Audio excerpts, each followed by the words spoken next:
Only prime, but it's something.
Good morning, everybody. Is Ornlu back? Okay. I return.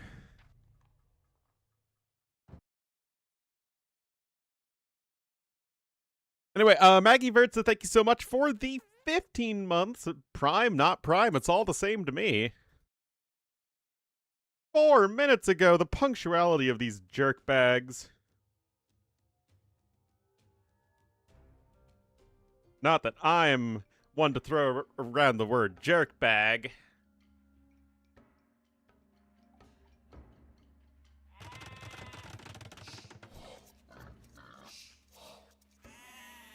Alright. Get this all set up. New haircut? Oh yes, I did get a new haircut. Finally. I look like a normal human being again.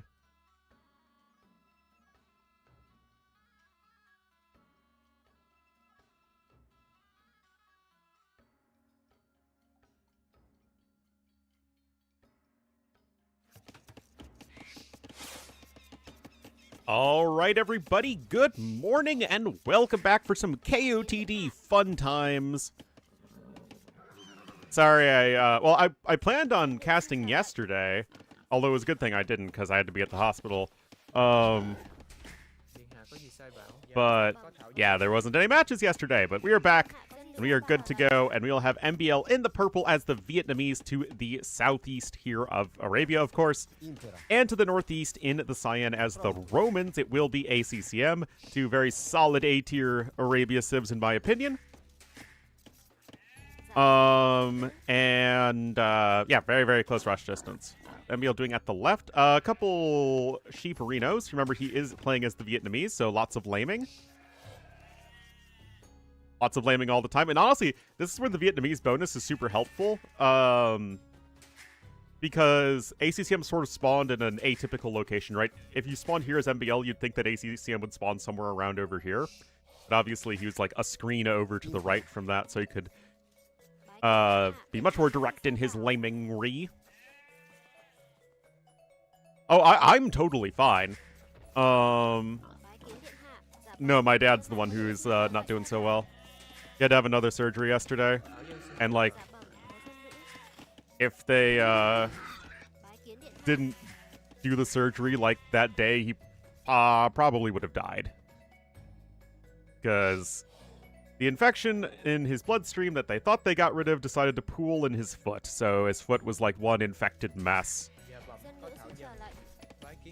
But now he's probably going to be in the hospital another month and a half, so that's not great. But the important thing is they got it in time.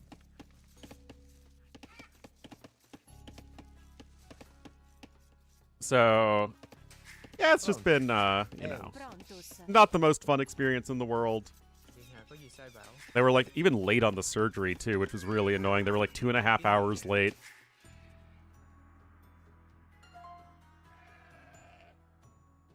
And the thing is, it's the other foot from the one that he had the amputation for. So he's got one foot that has 2 toes lopped off. And he's got the other foot that has, like, a huge gaping wound in it from the surgery.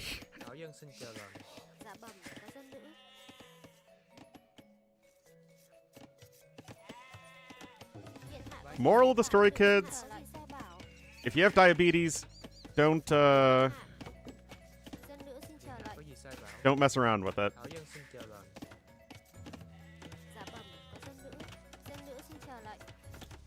Oh, okay. I was like, what the heck is this wall? Okay, no, this makes more sense here for MbL. Yep. It sure was. Pain management, I mean, when my mom left last night, the hospital, because I had to leave earlier because I had to take care of the corgi. He seemed to be doing a bit better because of, you know, them getting all the poison out of his bloodstream. You know, that's probably going to make you feel better. But hopefully he's going to, continue to progress in a positive direction. But, like, they almost didn't catch it, right? Because they first, when they tested to make sure that, like, the poison was out of his bloodstream before, the blood tests came back like, okay, it's not spreading. Because he was on, like, a bacteria, or a antibiotic drip for, like, a week. But, like, I guess whatever blood tests they were doing didn't catch the fact that it was just seemingly localized in his foot. His other foot, I guess. And they were probably taking blood, you know, from, like, his arms or something. And, I mean, I don't know enough about medicine to know if that would be a difference maker, but I guess it was. But thankfully, they just had an extra MRI done on his foot.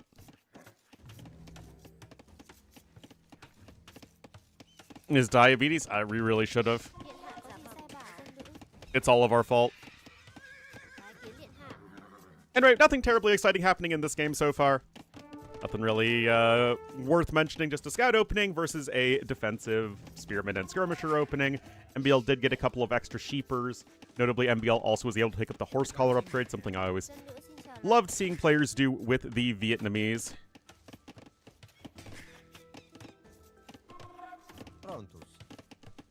With no... Oh, jeez. So, I mean, yeah, this is definitely a wake-up call for my dad, so I can... My mom and I were yelling at him that he needs to take better care of himself, and then he was like, but now he will.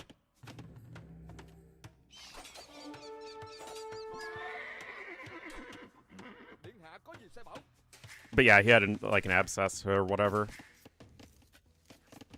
Am I right? Yeah, seriously.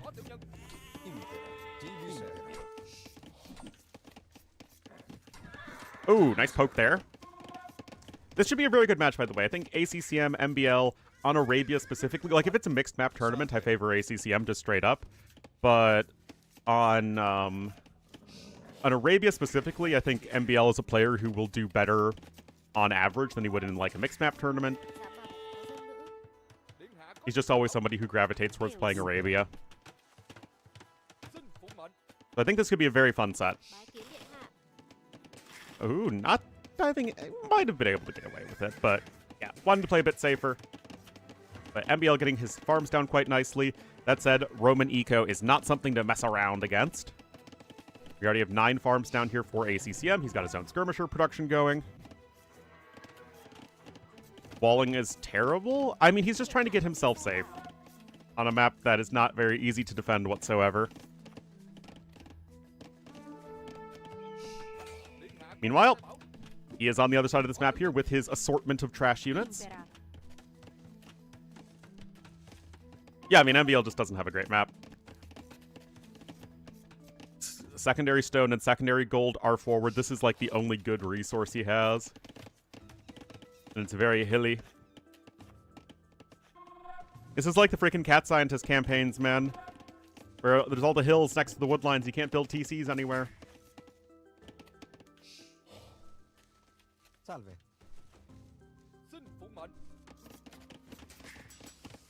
Blacksmith coming in. What I don't understand, why are these being built, like, right here in a parallel line to the walls? Shouldn't you be continuing to wall the front of your base? I don't know. What do I know, man? Hans would like a word with you. Yeah, they did a pretty good job of it, to be fair. So did the Goths and the Vandals. And, like, everybody else. The 4th and 5th centuries were really basically the Romans serving as Europe's punching bag.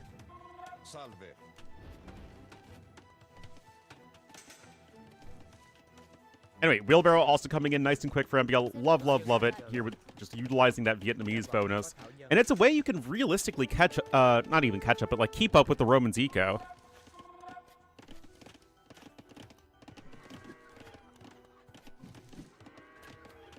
Like, yeah, ACCM is a little bit ahead.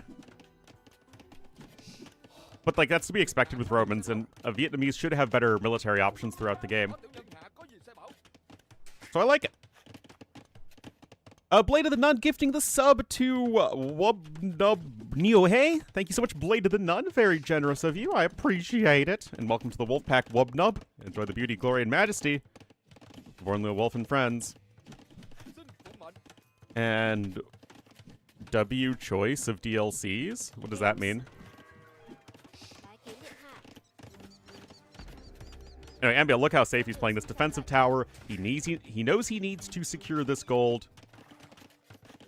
But this is the issue with not really being very well... Okay, so, I mean, ACCM's playing this really, really cautious.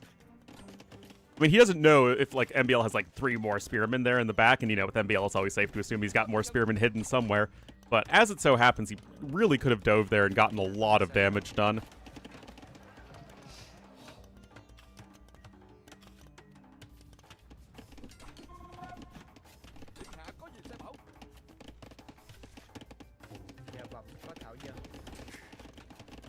All right, there's another range here for MbL. We've been seeing that a little bit more throughout KOTD, where players are starting to gravitate back towards adding in multiple archery ranges in Feudal Age.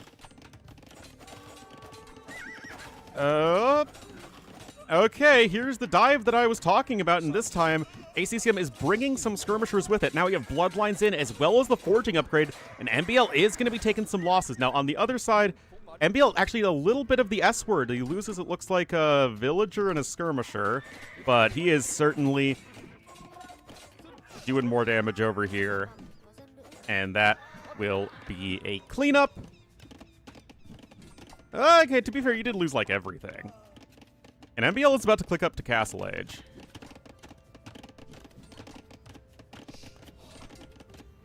Across the DLCs.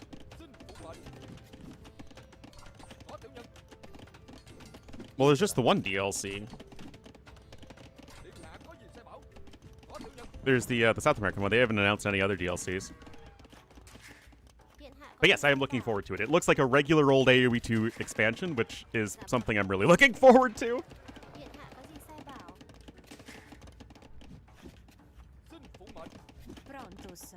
Brontosaurus.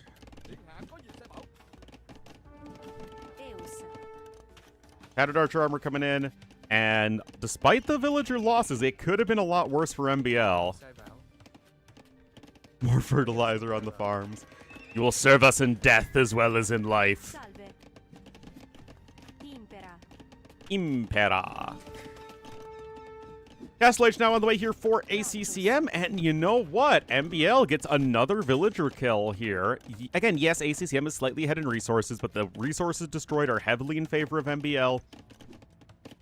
He's got his nice blob of trashed units, more gates coming in because it's MbL, and he loves making gates. Second stable, of course, for ACCM. No reason to keep on making skirmishers in Romans versus Vietnamese. Oh, the other titles in the Age franchise. Oh, yeah, yeah. They did announce that. Yeah, I kind of forget everything that isn't AoE 2.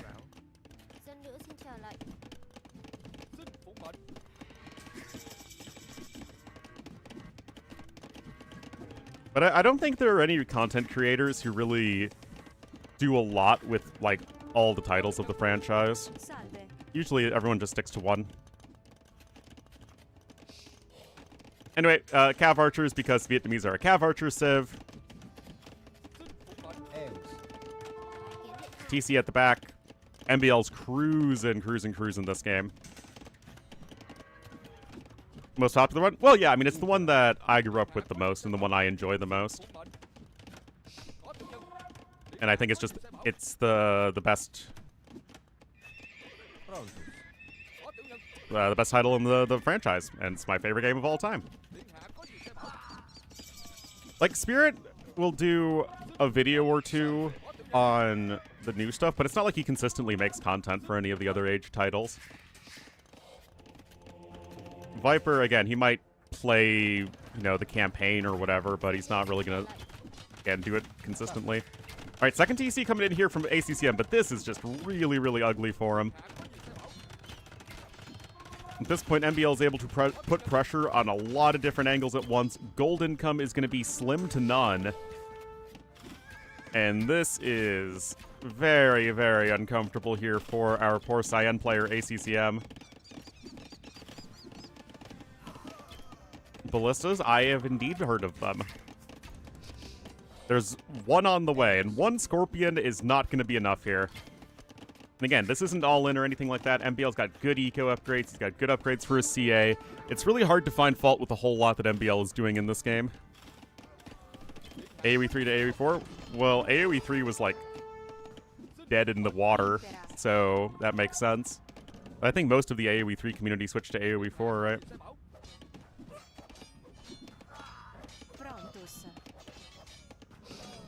It feels like, although the setting is pulled from AoE 2, AoE 4 takes most of its design inspiration from AoE 3. With having all of the civilizations having unique macro mechanics, but basically the same exact tech tree.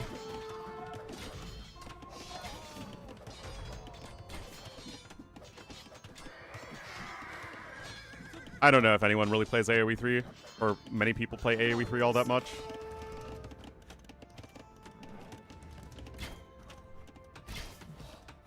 Anyway, MbL getting more value here. ACCM's economy efficiency has just been taking such a huge hit. I mean, look at that. That's ugly. Some of the big names. Oh, I'm sure there's still people who play multiplayer, right? There's going to be like that for any of the Age titles. Interesting setting. It sure does, but, nope.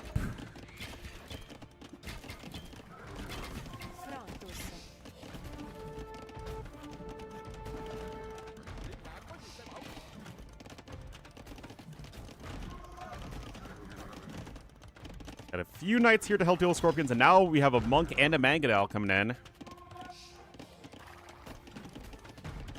Uh-oh. Well, there's one splat.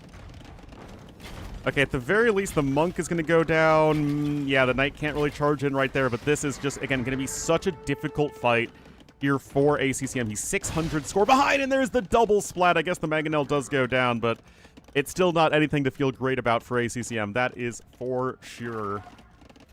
Now, 1,000 resources ahead is our purple player, even though the villager numbers are identical.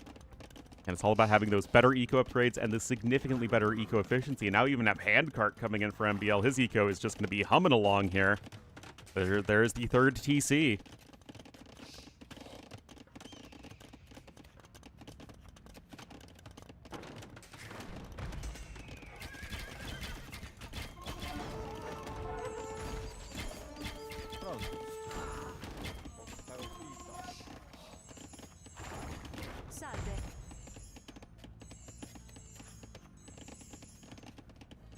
Oh, thanks, Weef Main.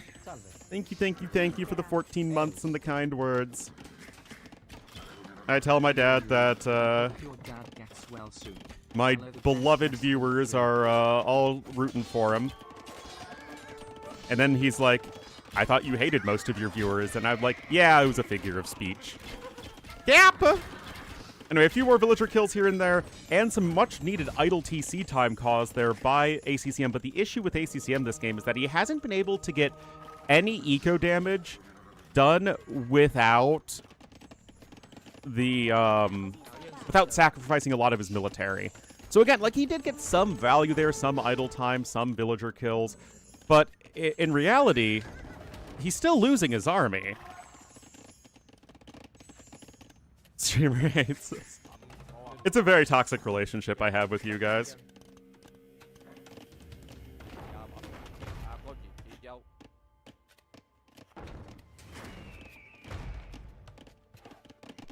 Look at this. We have ACCM going all the way over here to the north. He can't really safely take wood over here. This wood line is going to be running low. So he's trying to expand away, but he doesn't even have any stone left. Now some of the knights are darting in.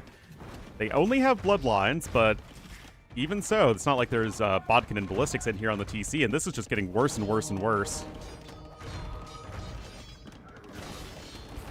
I mean, that's good. But again, you're still losing your whole army trying to make this happen. That's just the real problem. MbL going ahead and picking up relic number 3. Trauma Bond. That sounds like a Pokemon ability. Which chat has the ability Trauma Bond? That time, anytime it takes damage, its opponent takes damage too. That'd be the most OP ability ever. Oh my god.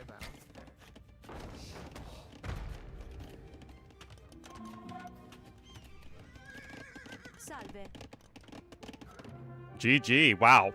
That was about as cut and dry of an Arabia game as you could ask for. 15% more efficient economy. And, I mean, early on, the build was a bit better for MbL because he was able to get horse collar right away, just get those walls down without too much difficulty, and just keep pace with the Roman eco. And then, yes, it looked like it would be a very good fight for ACCM, but just not quite able to get the damage done without sacking his entire army. And, I mean, very, very well done. Adding Shed Ninja. I like Pokemon as well. Although I'm much more familiar with the older ones.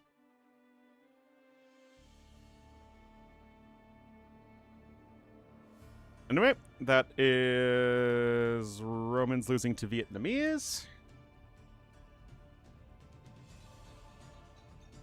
AOTD 6, no predators. Oh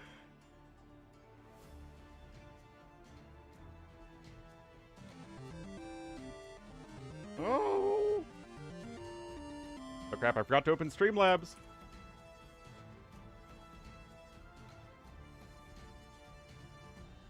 Oh my goodness, TriPath with the $50.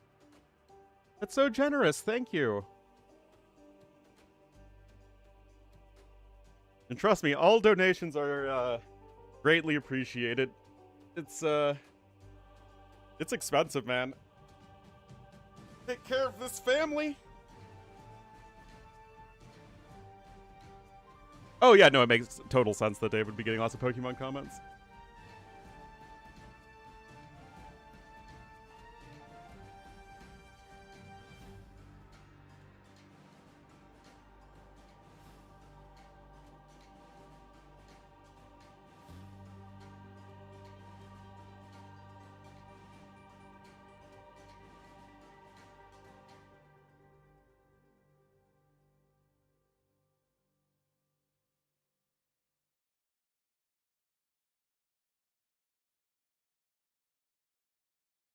Insurance coverage? Thank goodness. I mean, we've already maxed out at $2,000 or $3,000 that we're paying out of pocket. So at this point, it's all the insane expenses are getting covered. But hopefully he's all done by the time next year rolls around, because then we'll probably hit the 2,000 or 3,000 or whatever the out of pocket is. And I don't come from money, man. Pod Krapow guy. I love Pod Krapow guy, but I don't really have Thai basil.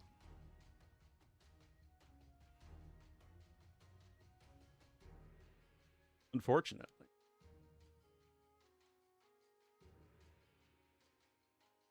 No, I made paposo for my mom 2 nights ago, and I got her like some nice charcuterie stuff last night. So we'll see what we're doing tonight.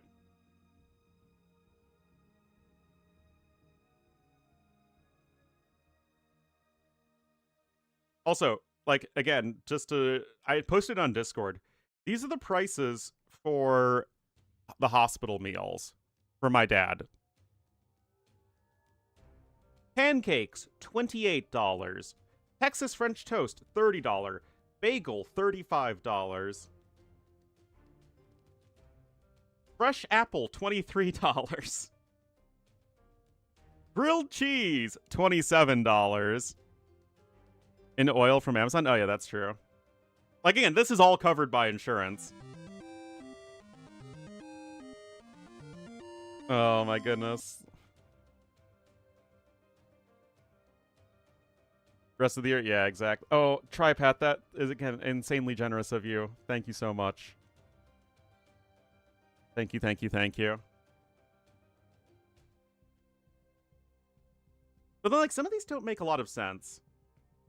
So build your own deli sandwich. White bread, you can get $12. Add $2 for turkey. $1 for cheese.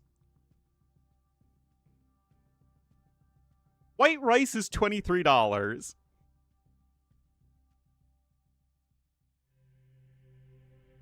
If you're really feeling ritzy, though, you can get a black bean burger for $45.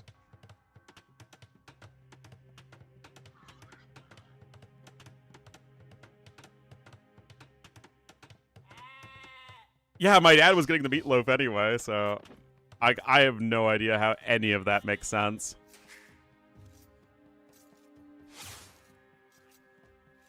Yeah, I mean, it seriously does feel like completely made up.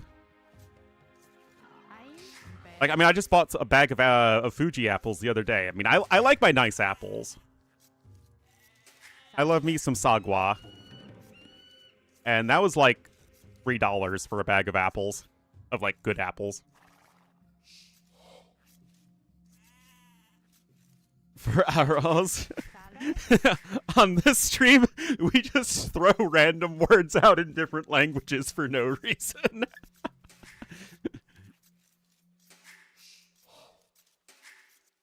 Alright, guys. Game 2. Classic AOC matchup. We'll have MbL in the purple as the Byzantines to the northwest, and ACCM in the cyan as the Hangugin to the southeast. No, absolutely. That's what my mom taught me. It's like all of these bills, you just have to contest like crazy.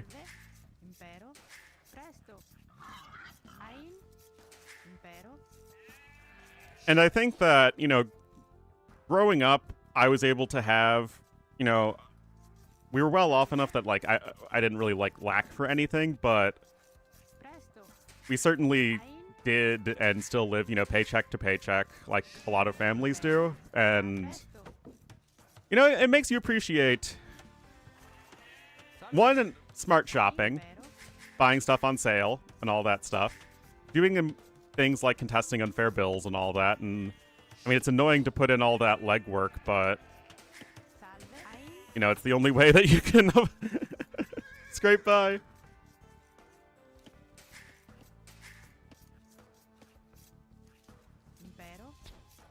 Anyway.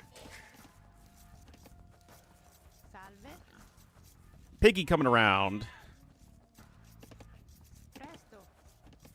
Gold over there to the back. I mean, it's a pretty standard KOTD looking Arabia. That's a forward woodline, though, from ACCM. I'm surprised he took that one. Maybe he just scouted it first.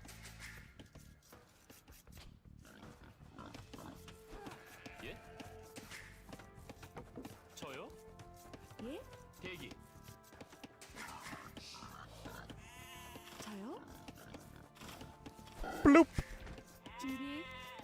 But no, like, thank goodness my mom,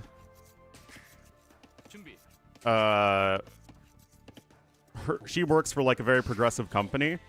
So she does, like, FMLA, which they probably have in all of your countries, and it might be called other things, but it's, like, family medical leave of absence. So, like, you can take time off from work to take care of a sick family member, which is obviously this sort of situation is exactly what you are that it was created for. But for some companies, they don't pay you during that time. You're not fired, but you're not getting paid if you're not working. But my mom's company gives her a month that she can still get paid. Living paycheck to paycheck. I mean, you're depending on where you live. Like, if you're living in the city, the 100K is probably still going to be paycheck to paycheck. I mean, we don't have that much, but we do live out in the suburbs. Yeah, no, like I said, my mom works for a very progressive company. Room and board.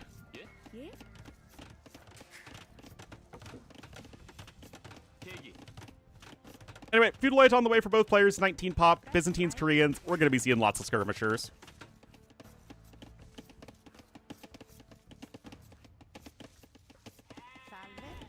Pricing renewals, are you the baddie? I don't know. So long as people aren't abusing it.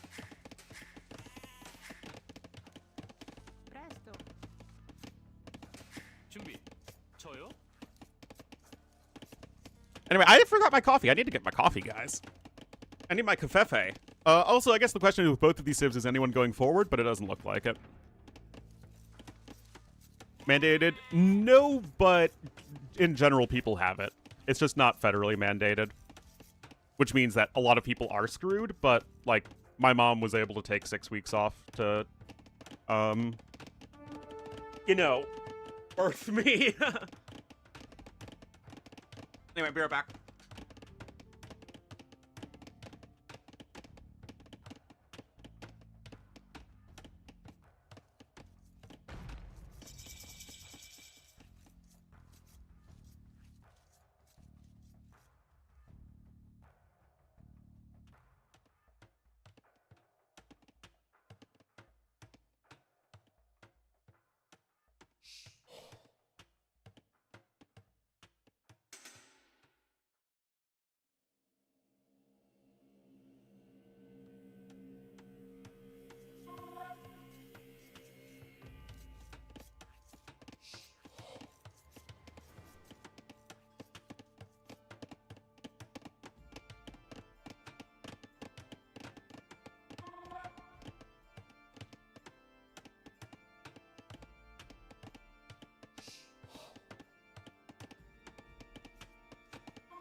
All right.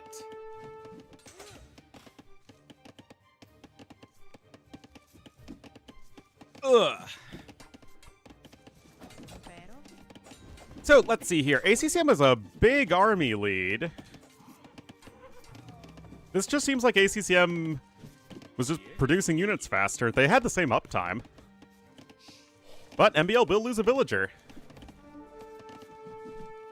And access to that? Yeah, I mean... You don't have to argue to me about having those sorts of things for new families.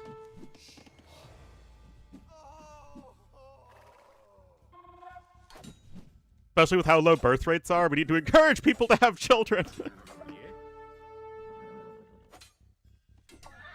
Oh. But yeah, another nice early kill there for our Cyan player. Both were actually able to pick up both eco upgrades. I mean, we had 2 civs. We have 2 very good defensive civs, right? No real eco bonus. Very powerful unit discount. Koreans also get the free armor. I mean, do I think Byzantines are more well-rounded for Arabia specifically? Yes. Anyway, this is going to be a nice... I think you get the kill. Yeah, there you go. But the thing is, if Byzantines have the advantage in that they have a 50-50 matchup against civs that are, like, better than them on paper, you know, the top picks, they also aren't going to have a, like, oppressively good matchup against some of, I would say, like, a lower mid-tier pick like Koreans. 8 billion people on the planet? Well, I mean, it's the issue is the distribution of births, right? In rich countries, people aren't having kids, whereas in poor countries, people are because, you know, lack of access to family planning and education and opportunity for especially young women.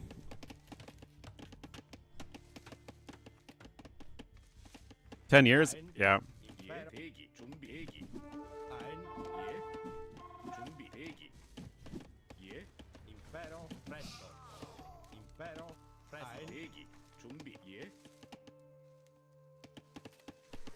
Junbi. Peggy. Yeah. Neftron, thank you so much for the 40 month. Thank you so much, man. Really, really appreciate it.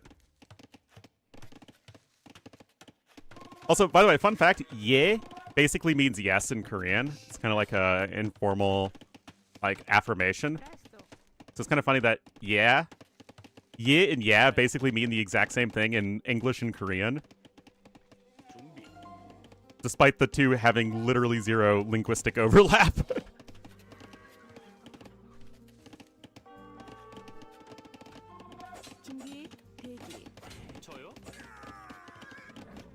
Anyway, nice kill there.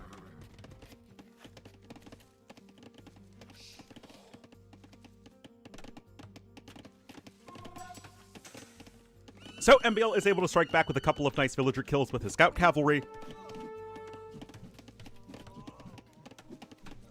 During the Ice Age, yes. Well, to be fair,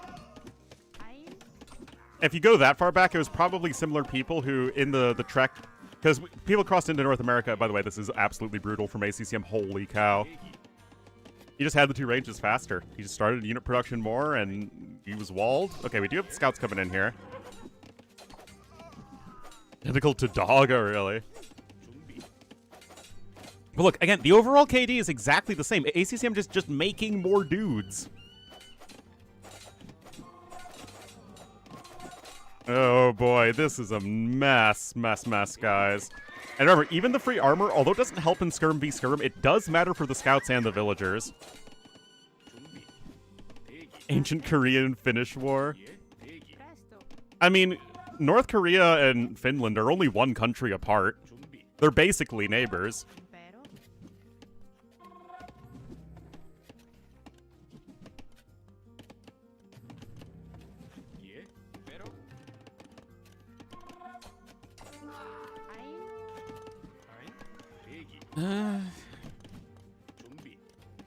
So 2 villagers killed each.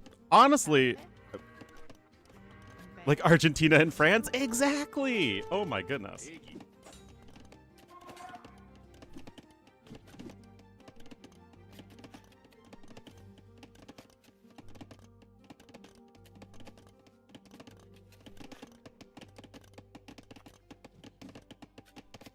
And could do little else? Exactly.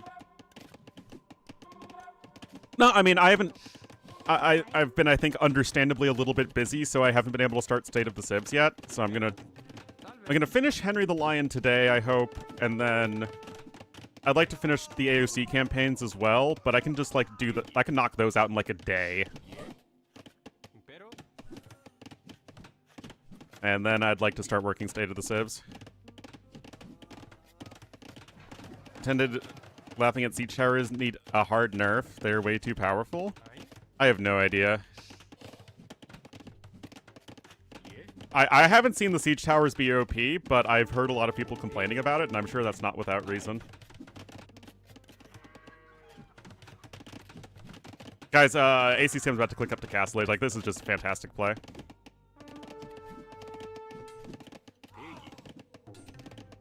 The whole vid's on a loop. I mean, that's like all the people are like, Ornlu, why aren't you going back and playing Henry the Lion 5 if it's fixed? And I'm like, dude, that's like an hour-long scenario. I don't have time to just do that again.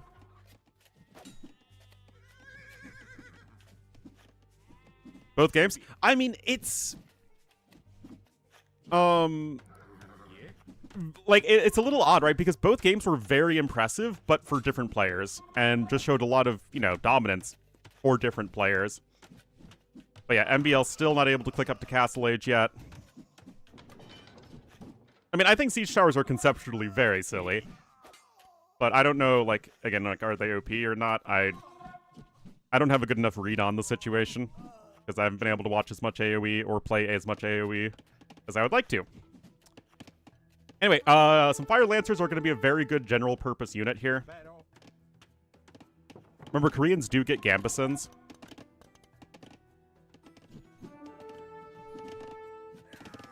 And they cost wood, remember, so you get the discount on them.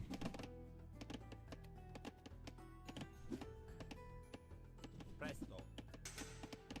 26 seconds to Castle Age.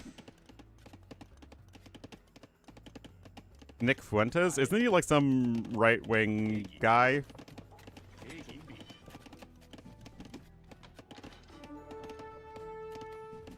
Do I want the strategy that's currently... Well, to be fair, if there's any civ that... Or like any civs that like it's okay for them to be in a skirm war, it's these two civs. Like these two civs in Vietnamese.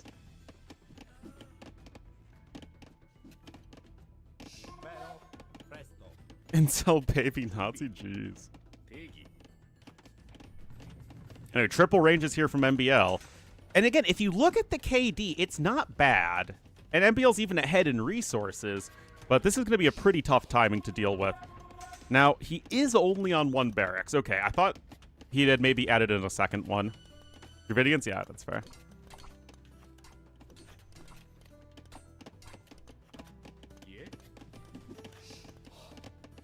Skirm numbers go up indeed. But MbL isn't dead. I mean, I think that he has been, you know, decisively outplayed so far this game, but that doesn't mean he can't turn it around. We've certainly seen that before.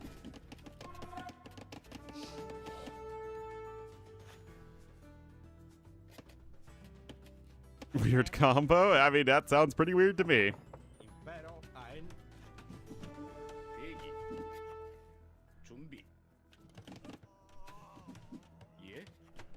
Alright. Skirm upgrades coming in here from MbL. Yeah, Bowsaw here for ACCM. No wheelbarrow for him, though. And both players sticking on the 1 TC for now.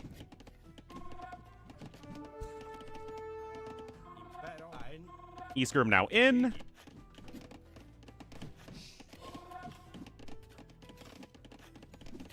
Weirdo loser.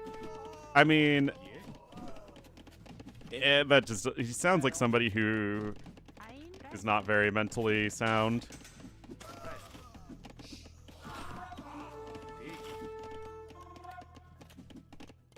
Neo-Nazis of color. Thank you for using their politically correct term. Neo-Nazis of color. Yes, Koreans get Gambesons. The newly discounted Gambesons, as it so happens. Anyway, so we have the stable here from MbL from earlier. So he's going to start making some camels, just I think to have a melee unit that can try and help snipe the rocket carts.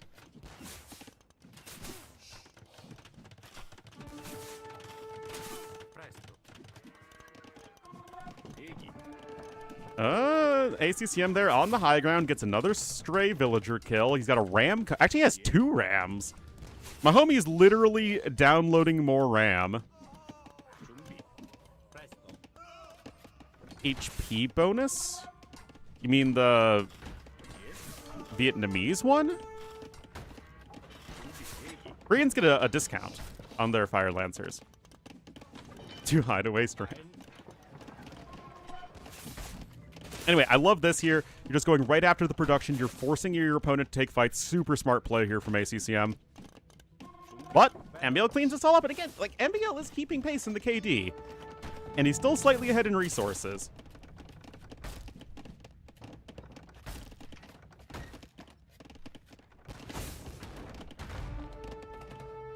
Yeah, why is RAM so expensive? Oh, nice snipe there. And that's where the less HP of the rocket carts is a bit of a pain. But the Mangonel out in good time. ACCM adds in a second TC. Well, here we go, guys. Data center needs it? Ah, okay. Yeah, losing 2 ranges is certainly very annoying. Yeah, those camels aren't doing jack diddly squat. Oh, boy.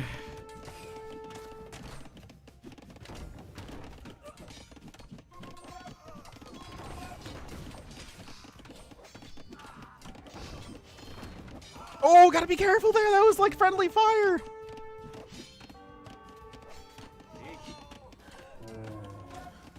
Oh, my goodness.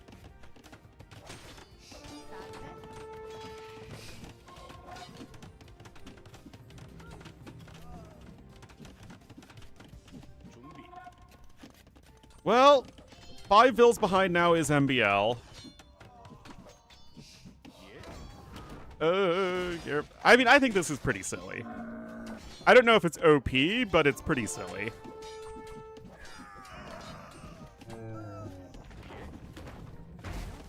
Anyway, the Fire Lancers are still doing a decent all-purpose unit job. Remember, they have no base Pierce armor, so you still are probably going to want a little bit more in terms of upgrades.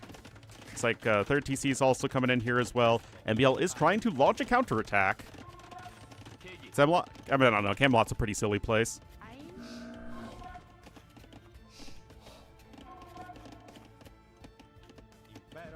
Yeah, this isn't doing a ton of damage thus far, but the Fire Lancer Skirmisher combo is certainly working out quite well for ACCM.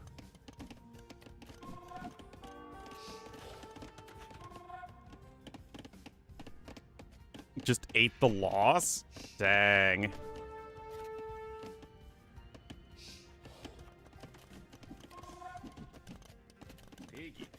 Well, that's probably not going to be enough.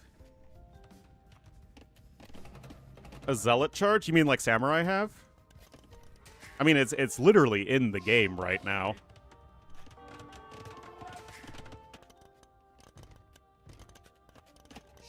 I don't know.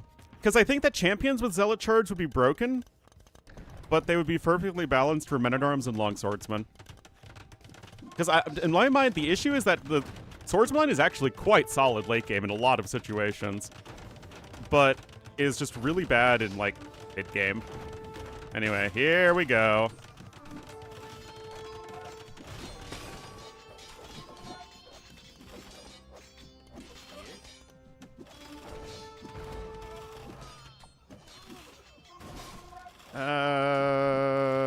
Doesn't get even 2 mangonels.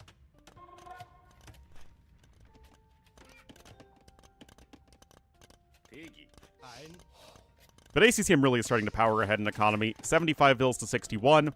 Eco upgrades. I mean, I guess it's Bowsaw versus Wheelbarrow. Yeah, again, like, I don't...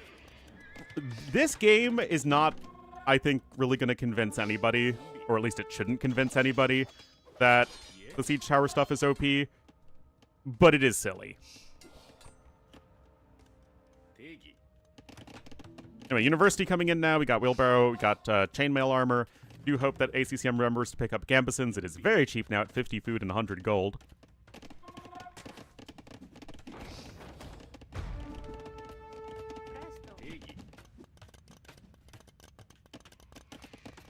Bit slower.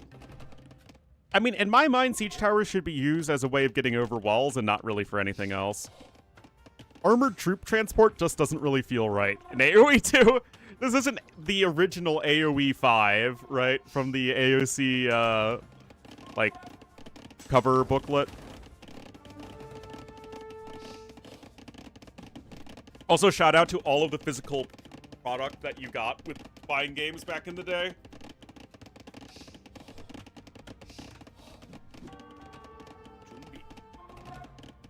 Jimsy Hummer? Yeah, it just feels a little wrong. Anyway, Tower coming in here from ACCM, and of course, this is what Koreans do well. Anchoring their push with those defensive structures, having the cheap, you know, trash units here as the fodder, and then in the back, you have your very powerful, strong units, whether those be rocket carts or war wagons.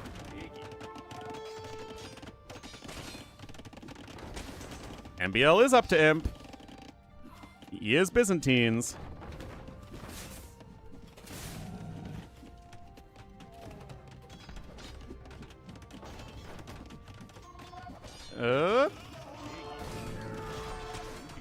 I mean, there you go. Oh! Oh my god!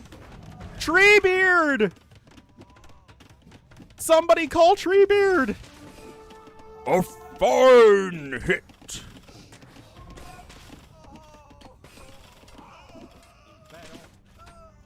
Oh my goodness. I don't know, guys. ACCM is nowhere near Imperial Age. Yeah, he's getting ahead here in resources, but those hits were kind of huge.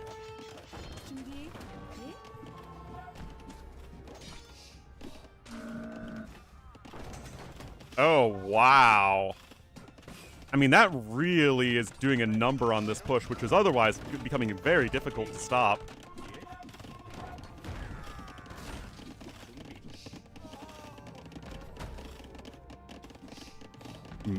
Mango hit? Yes, I've seen one with 30 kills. And a group of archers and skirmishers.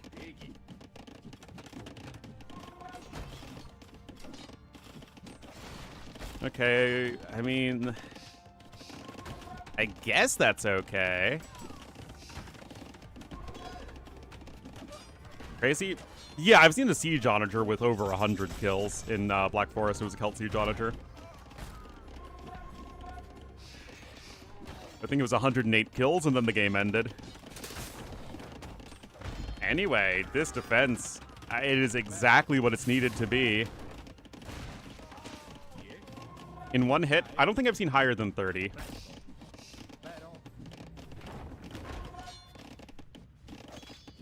Of course, more skirm upgrades coming in for our Byzantines player. We don't have any vills on the front line. We do have some more coming in. ACCM kind of queuing up a lot of Fire Lancers at not that many barracks, though. And now the scores are getting closer and closer. Oh, there's the castle.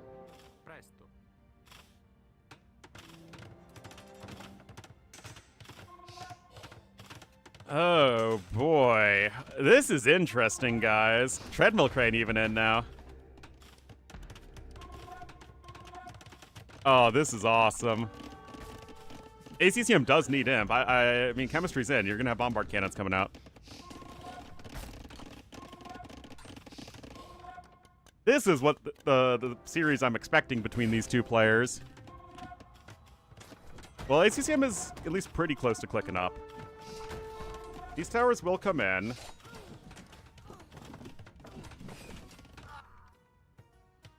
Oh, nice job scouting here from ACCM. Gonna be able to find those villagers. Take their stone miner jobs, just like real life.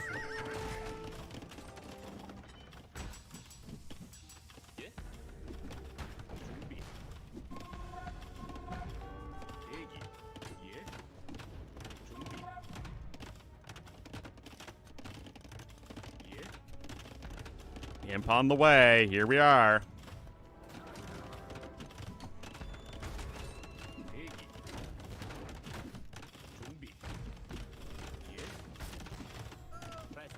Yeah, I mean, it's a really good civ matchup as well, in my opinion. Bombard Cannon number 2 is out here. And of course, Koreans really don't like playing from an age behind because your range units and towers and whatnot do not scale very well into, dealing with Imperial Age. Ipsong coming in. No, that's, wait a minute. Oh, it is enough. My bad. Where did you learn to count? Yeah, that will be enough to range bombard cannons, guys. It'll be exactly 12 range. Not with siege engineers, but Byzantines don't get that anyway.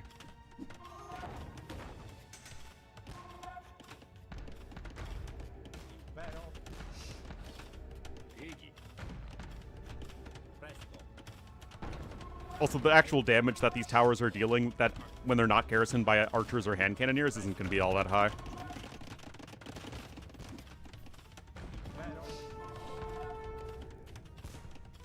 But ACCM doing an okay job here, but MbL doing an even better job of defending.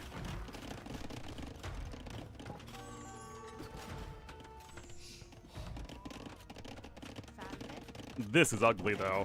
This is really ugly. Is that the castle? Yes, because it clears out the front of his face. And it's stuff that he is, like, basically guaranteed to take down.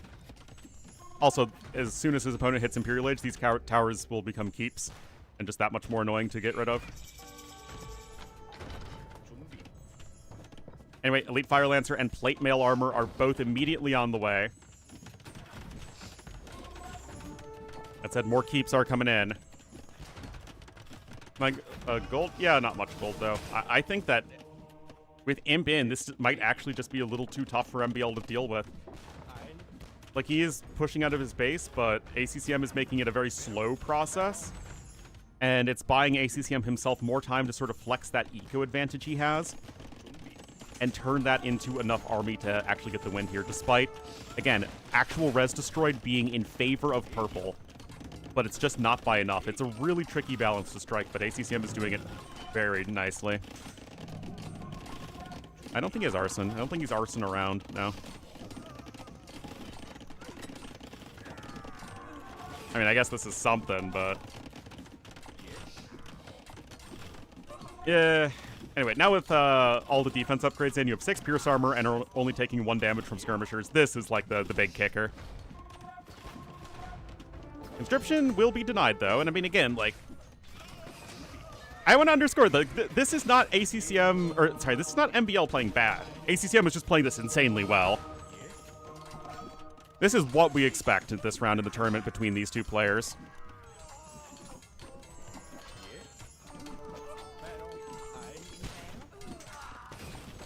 It's the snipe there, but it's just too much. ACCM's army's too good, and that is going to be it as ACCM strikes right back.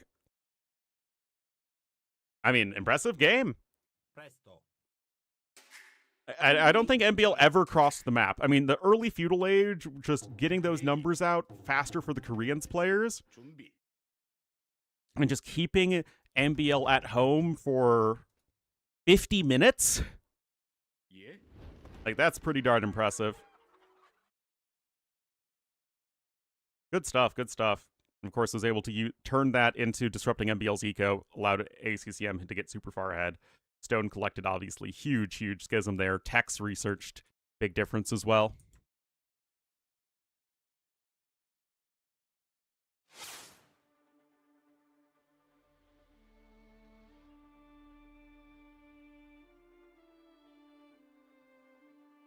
And that is Byzantines losing to Koreans. So Koreans were actually pick 4, and Byzantines were pick 2. So both players using some high picks.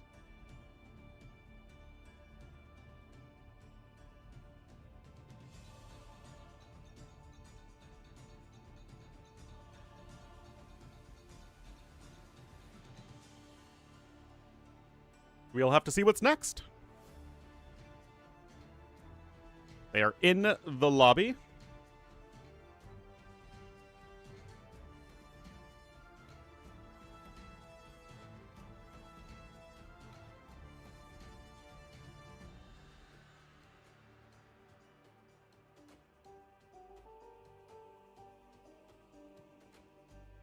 I mean, the thing is, again, with single map tournaments, all of these civs are at least reasonably good Arabia civs, guys. They'll pick whichever one they're feeling. I said Burgundians. That one feels a little weird to me. But people are liking the Flemish militia in feudal age, so maybe I underrated them for my tier list.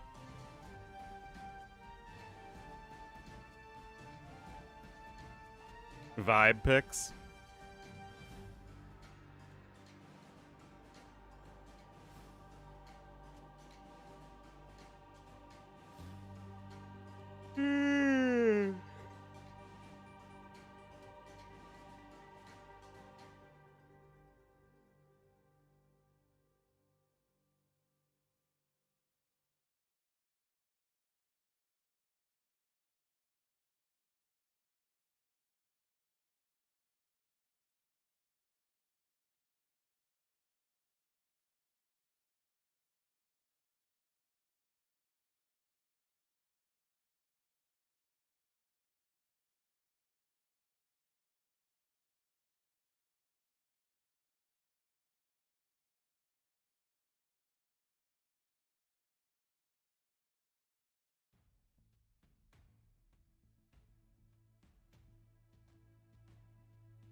All right, interesting matchup once again. Minute 35. We're going to get into game number 3.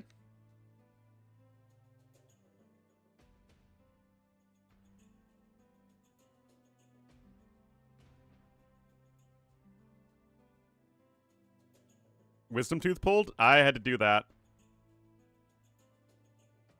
I was super high. From, you know, the Novocaine and the laughing gas.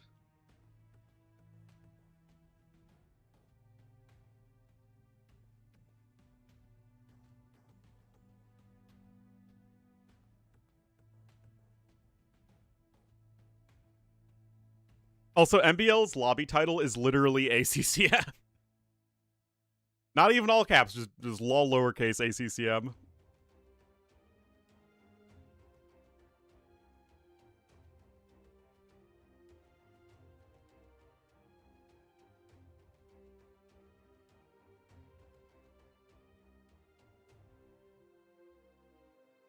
$25 seconds.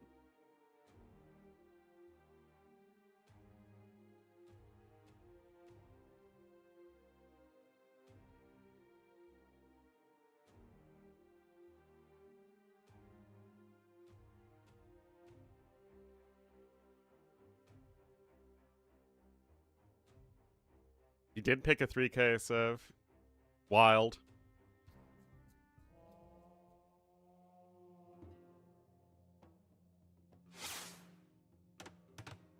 Alrighty, guys, game number 3. We'll have ACCM in the cyan as the Burbros.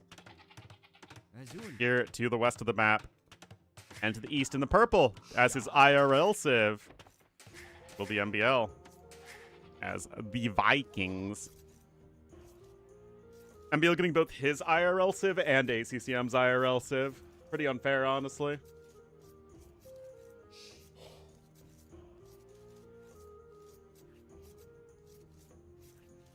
Civ win? For who?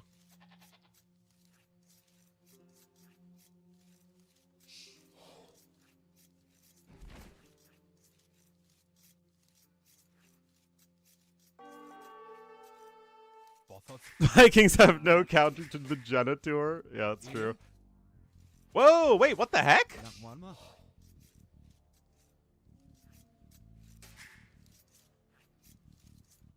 Okay, I guess maybe that villager was trying to go for a lumber camp? Yeah, it's a bit of an ugly map here for ACCM, that's for sure. Let me... Whoa, hold up. What?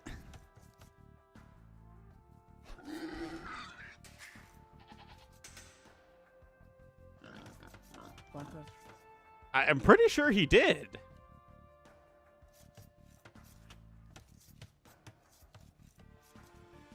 I mean, he ran right through the line of sight of the scout cavalry.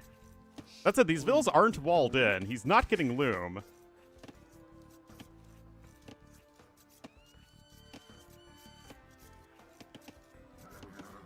Guys?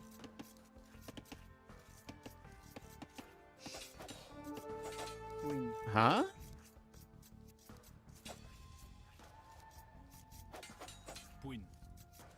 That should be not even a dead vill. Huh? I'm sure he will lame the boar sooner or later. This is very odd. Meanwhile, MbL's counter-laming a goat. Could get even more. I was just going to say that I think this is a pretty good matchup. With two super different civs.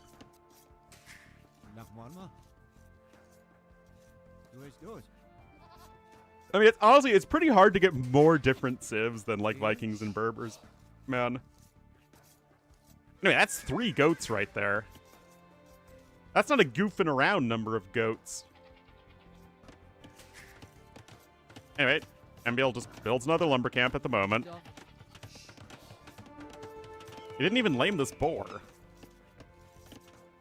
Did he just send the vills home? No? There's one at least. Oh, they're hunting. Wait, there's a third vill? This is so strange, guys. 82 is nice? It sure is.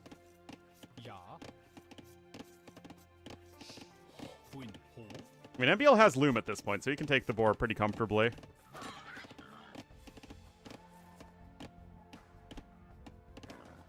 Yeah, this shouldn't be an issue at all for him. So I feel like he's still coming out ahead here.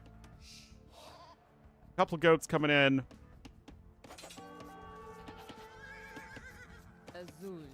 remember, the Berbervilles are only 5% faster in Dark Age. It's very, very minor. 0.04. Not even half a Squire's.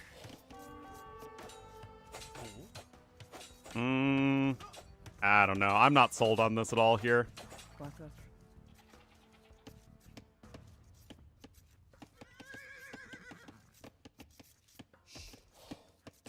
MbL's got his resources. He's got even a couple goats that he might be able to bring back eventually. ACCM is probably going to run out of food sources here pretty soon. The goat died over there, actually. And you're going to have a mill coming in. And if at first you don't succeed, try again.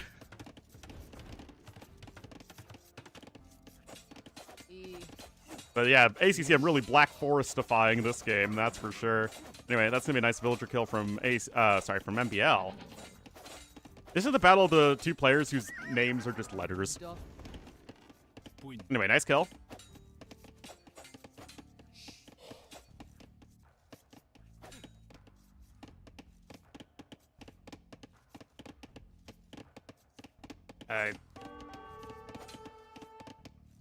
I am all sorts of unconvinced by this. Oh, punch it down! Nice! You didn't waste 30 wood there. Mem is in her. I mean, I guess.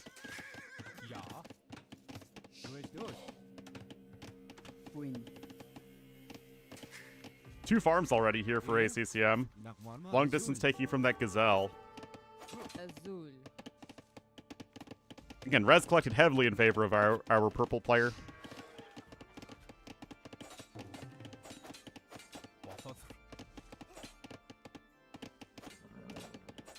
Oh. Oh, does get the extra punch there.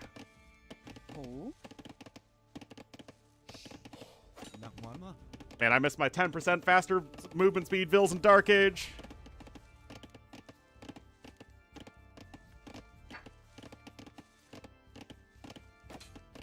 That was an uphill shank as well, so I think, yeah, he's on 5 HP regardless. He's fine. 8 Dark Age farms now. Eric's on its way.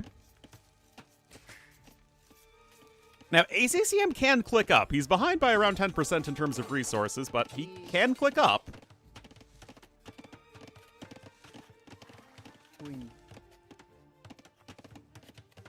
Both players have fairly minimal idle TC time.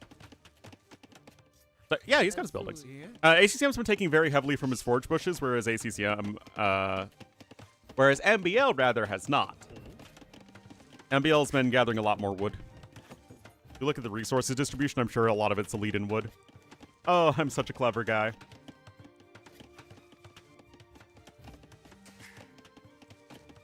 But MbL does click up as well. He's got a couple more vills. He still has his starting scout cavalry. He's going on to gold. No, MbL isn't going. I mean, he could go infantry, and I think that's fine. Yeah, he's doing that right now.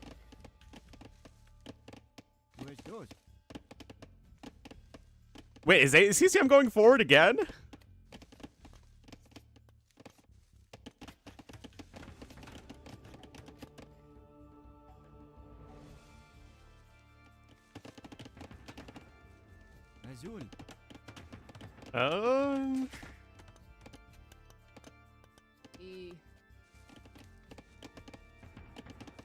Huh?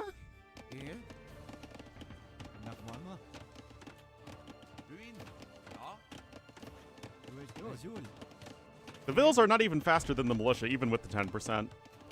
They're very slightly slower.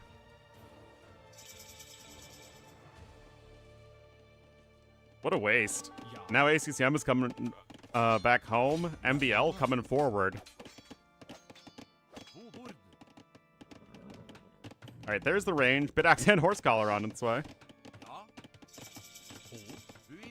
Men-at-Arm immediately come up. He's got 5 militia.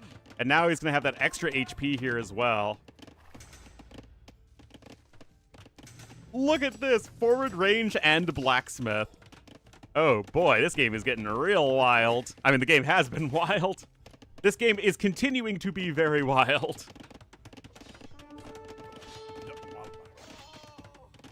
into the ranges? Yeah, it's a little weird. Yeah, ACCM knows about him. This tower will be devastating from MbL if it's built successfully, though. Look at all these outposts as well. Fletching on its way. No blacksmith at all here for... What?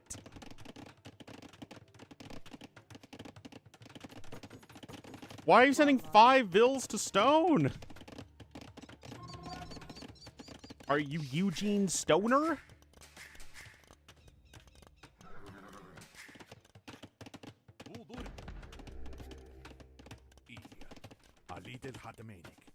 Well, archers are queued up now for MbL.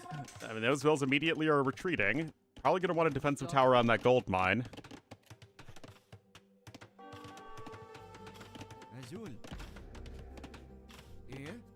This is ugly, though. The fact that this tower can range the villagers trying to build it feels like the tower's just built on the wrong tile.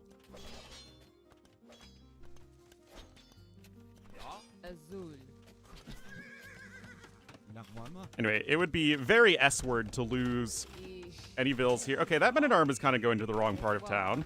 And to ACCM's credit, he hasn't lost anything yet. And now he's even up in the KD. Except he has no wood! Oh, no! Oh, what a disaster. What a disaster. Look at this, guys. Not enough wood for a lumber camp, and he's out of stragglers.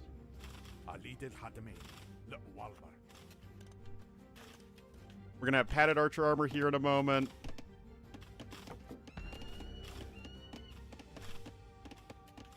Oh, jeez. Yeah, no defensive tower there at the back. That tower will go down, but this game just feels like everything has gone horribly wrong here for ACCM. MbL will easily see these units incoming. And he's going to be just fine.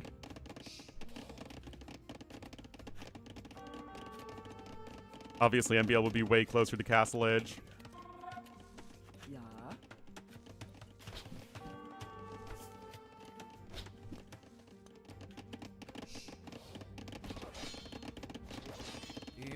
26 on wood to 8 on food, guys.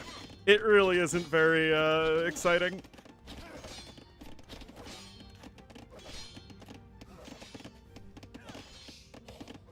What's this Vil doing? I don't know.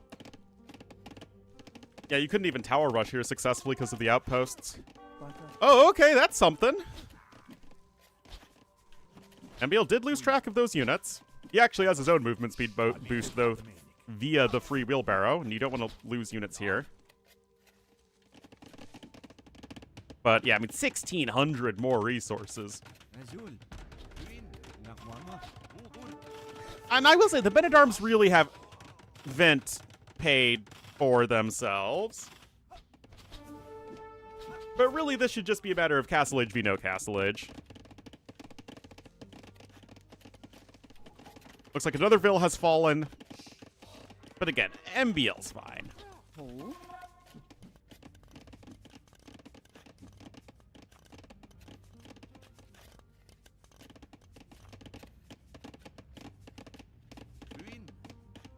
Those units are being pushed back, and there we go. Castle Age is coming in. Oh my goodness, is he going to go Longswordsman? Please. Do it for the fans, MB.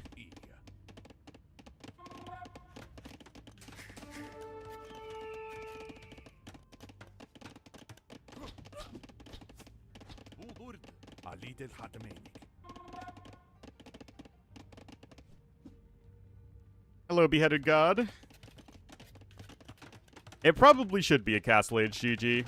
Got a market coming in now as well.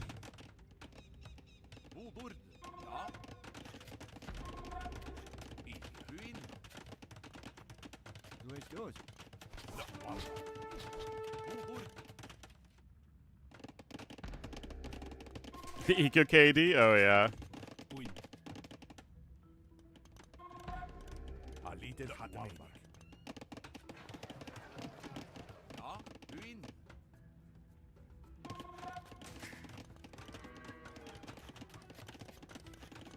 That's a lot of... Look how bad these farms... Look how bad this is.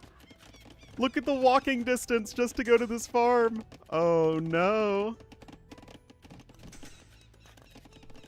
I mean, ACCM is pretty close to clicking it, but again, the resources difference is way too vast.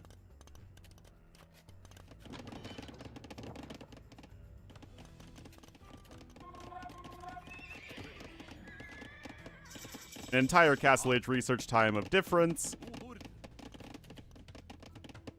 Siege Workshop coming in. Long Swordsman coming in as well.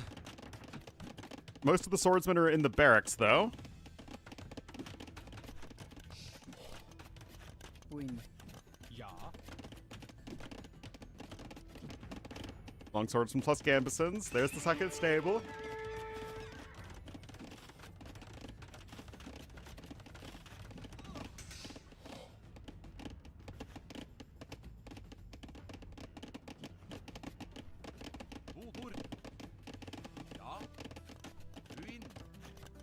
Siege tower time? Oh, of course it is. Here they come!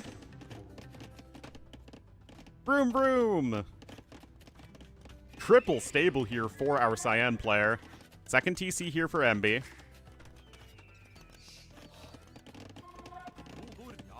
Yeah. Got Bowsaw coming in too. I mean, this still should probably just kill ACCM. I don't see how it doesn't.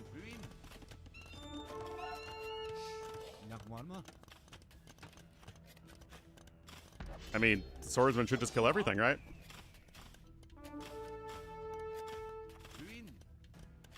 I guess you can just garrison the villas in the tower in the short run. This is still your only wood line, though. Of course, immediately going to queue up a few knights, but the long swordsmen are very heavily outnumbering the knights, and they're going to have, what, 72 HP, I think? Yep.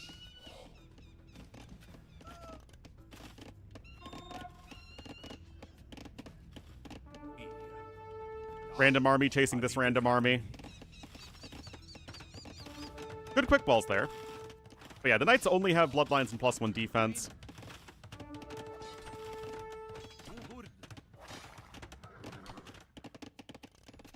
Two TCs to one. Forging, I guess, is coming in. But these long swordsmen should... What? Oh my goodness. I guess, yeah, there was just the one tile right there.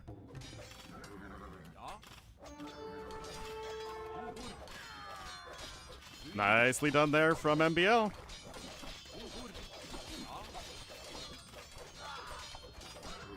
Like I said, the long swordsmen are just going to be trading well enough against the knights here.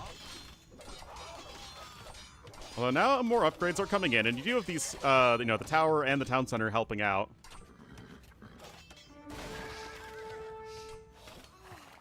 And of course, it's a very easy switch to make into the pikemen when you already have those infantry upgrades. So 8 total villager kills, 6 in that last exchange, and a good 3,000 resources lead for the guy who is on now 3 town centers.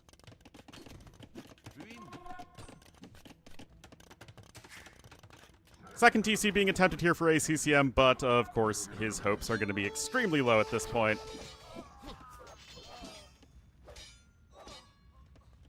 I am also a tower! Wait, he does have this. That's wild.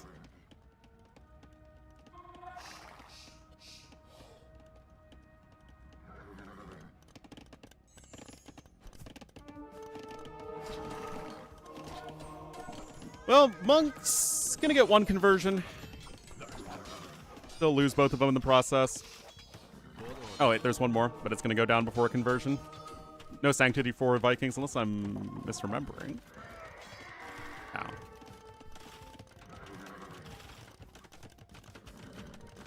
Oh, that could have been quite bad. I just delete those walls. Yeah, very well done there from MbL. Minimizing the amount of damage he takes and just, you know, giving him 1 step closer to victory. I mean, it's like fine. Res destroyed is in favor of ACCM for sure. Wheelbarrow just now coming in, of course, MbL, rocking that free handcart and the Viking Eco. Both players are gathering stone, but naturally, MbL with 11 villagers on the resource is going to be doing better. Third TC is being attempted at the moment here for ACCM. He's also picking up relics, same with MbL. But yeah, now MbL has the score lead again, as he absolutely should. Now, Berbers do have both hand cannoneers and heavy scorpions, so they have anti-infantry options. But they're not usually the ones you want to tech into, as both of those units are slow and Berbers like making fast armies.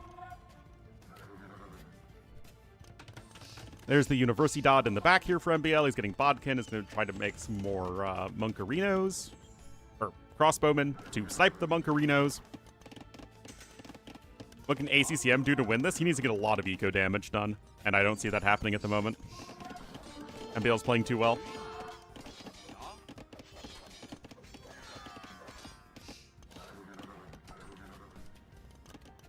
There's Bosaw in finally. Vikings Berbers game? I do not remember.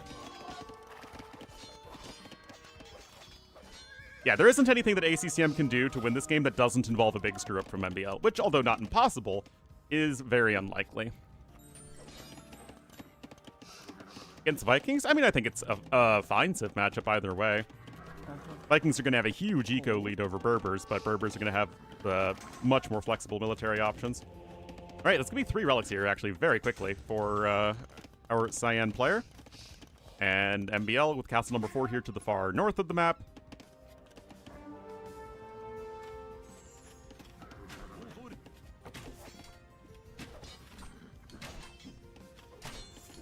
Actually trying to repair this, what? This Mangonel feels like it's just gonna die. Hey, you're not even converting the knight back. Oh my god. This is all sorts of not gonna be going well.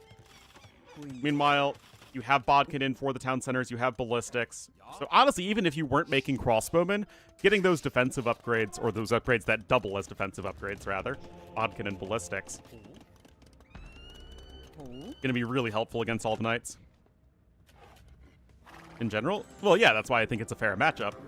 Vikings have much better eco, Berbers have the better army. Therefore, it balances out.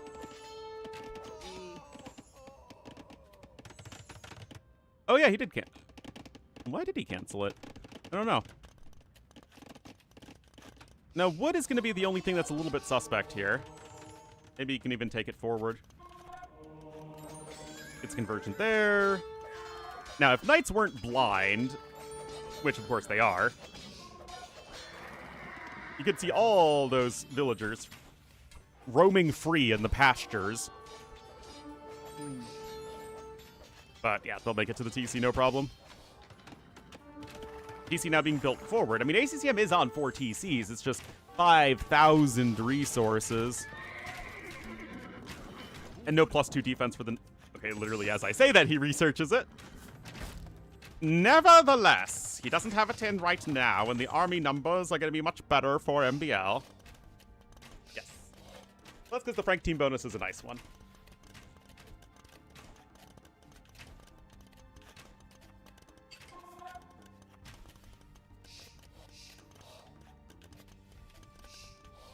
With only a slit fries? I'm not joking. I'm pretty sure that is the original logic for the knights.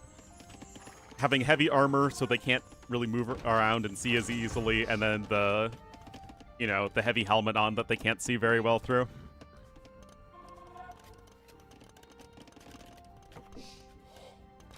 Anyway, castle number 2 is going to come in here in a moment, and I still don't see much of a way of stopping that. Yes, we have this castle back here for the Berbers, but it doesn't really help you out here, and you have both of your secondary golds forward as well, remember. This gold's going to run out pretty soon. And you do have neutral golds and stuff like that on the map you can try and take, but still not seeing it here for ACCM, guys. I mean, he's making MbL work for the victory, which he absolutely should. Much further secures the golds at the front. Keep pushing through your opponent's infrastructure. Now, the one thing I don't love here from MbL is that he isn't really making as concerted a push for Imperial Age as I would like. As you can see, ACCM is going to click up here in just a second. Because again, although ACCM is far behind in resources, his eco upgrades are at least okay. And his villager count is fine. And MbL's defense is quite strong.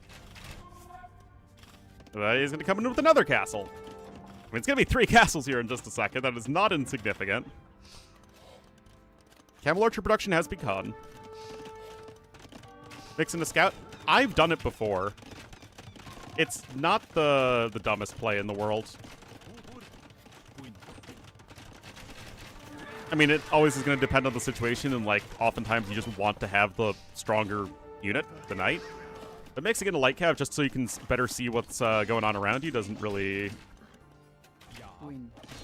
It's unlikely to be completely useless if you're paying attention. Anyway, ACCM has only killed 21 villagers this game, while still suffering a lot of losses, and in that way, it's almost like game number 1. That said, castle number 2 coming in here for our Cyan player. Some janitors are here. And let me tell you guys, this is a messy, messy situation here for ACCM, so clearly, the janitor does need to be on call. ACCM has his 4 relics, which is, of course, nice and nifty. Be a bit annoying over here with his archers. But yeah, he's going to run out of gold here in just a second. If you look at his scouting, he does not see... Oh, he's taking gold over here to the east, although MbL... Actually, no, it's just his spidey senses are clearly almost taking 1 tile off. Oh, no. Right idea. Not the best execution. And a little unlucky. Still 10 seconds to imp here for ACCM. And he's not giving up. This castle is not quite happening yet. There you go. Imperial Age is in. That said, you can't go for Camel Archers and Treb at the same time. Especially since you did not rock the Casbah. And you really do need to focus primarily on the trebuchets at the moment. Otherwise, you're, going to immediately lose the game. Yeah, if only they had the old school Magyar team bonus. Which exists now for the shoe. Kind of dowdy. It's good enough. Racer chemistry coming in. Honestly, more genitors are not a bad thing at all.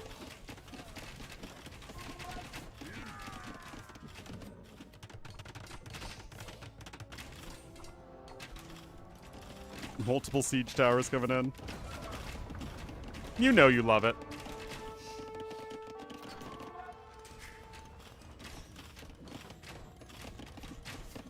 Still, I mean, ACCM is taking some efficient trades, and like I keep saying, the Berbers have a very, very good late game. The janitor here? Yes. And then you're thinking, wow, that's not a very funny joke. Why does he make it all the time? But that's how the stream works, General Octo.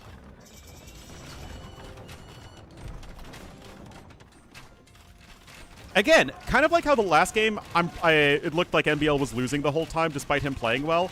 I think ACCM is playing this very, very well after early game, but I just don't quite think it's going to be enough. That said, the populations are closer than they were to towers. What?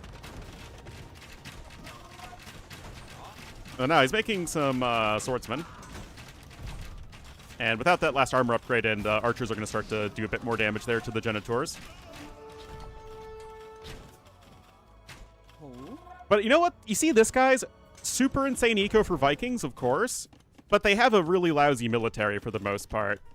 That's called a balanced civ. Anyway, this is a thing, though. Oh, geez. Also, Viking towers are decent. You just miskeep. You have every other tower upgrade. Vikings have a surprisingly solid university.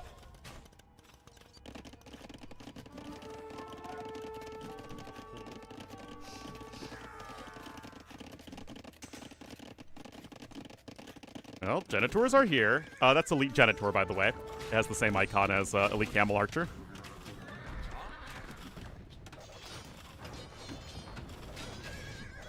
ACCM's doing this? I don't think he is.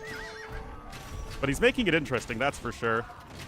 Remember, Elite Genitors have 4 attacks, so they have 1 more attack than a regular Elite Skirmisher.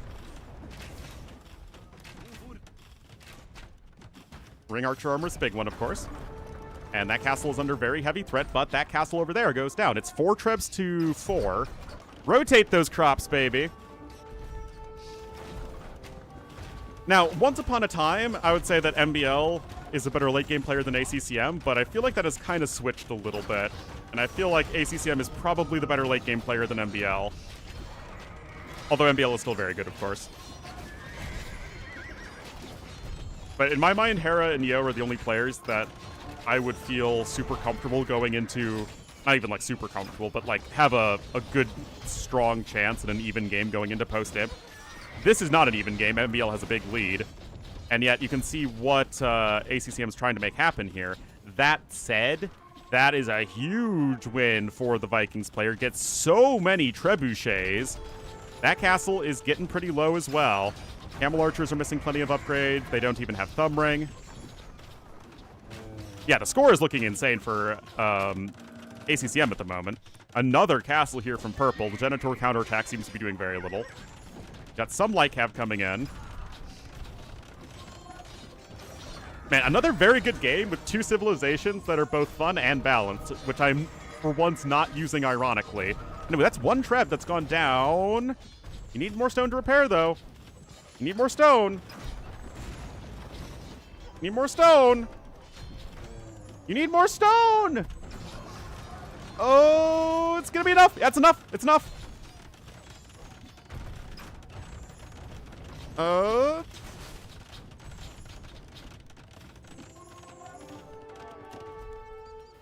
Oh, but this castle's going down as well. I mean, MbL still has 3 trebs.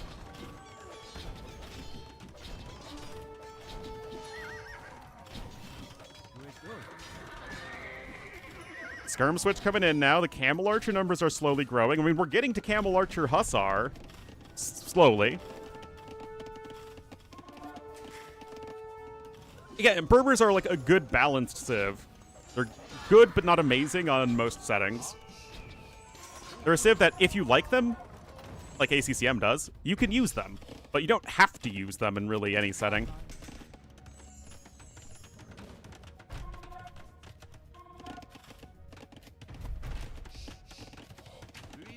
Even a couple archers here trying to be annoying here from MbL, but I mean, this is a late game masterclass from ACCM. Like I said, other than Hera and Yo, and maybe Viper, depending on, you know, is Viper having an off day or not, I don't think any other player in the world would be competitive in this game. With, again, the understanding that I still actually favor MbL to win this one. Lost this? I would not consider it a throw, and I wouldn't consider it a throw because I don't think MbL is playing poorly. His civ is awkward in late game, but he's doing the right things. He's establishing great map control at the castles. He's being very active with his trebuchets and trying to make this push happen and trying to get into his opponent's economy. Like, that's not bad play from MbL. But like I said, I still do favor him to win it. But yeah, ungarrisoning the relics there is another very nice move from MbL. Coming in with some more Treb snipes. There's Chieftains. That's going to be a big one, as obviously the Berbers like making lots of clippity-clop units. Also, I wouldn't do a tier list for the custom campaigns because, again, I don't like being especially critical of work that people are doing for free, especially from non-professionals.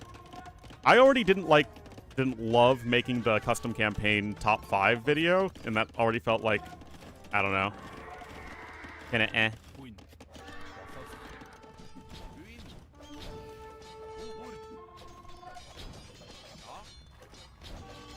Still, Camel Archers are very, very good, and you can almost afford to lead. It's 1,000 wood, 500 gold, unless they changed it, which I can never keep track of these things.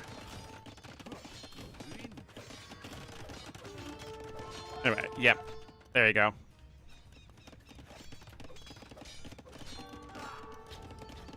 ACCM still stalling things out, but losing those relics is rough. But the fact that ACCM went over here early to gather those relics could be a game-winning move. Because not only do you get the gold, but obviously your opponent doesn't get it. So it's kind of a, you know, on both sides, it's really important. Birthday present? Yeah, like, I just don't like doing it. And again, especially because you have some campaign makers that have the benefit of being native English speakers, whereas you have other campaign makers who don't have that, like Cat Scientist. It just is, it just feels unfair.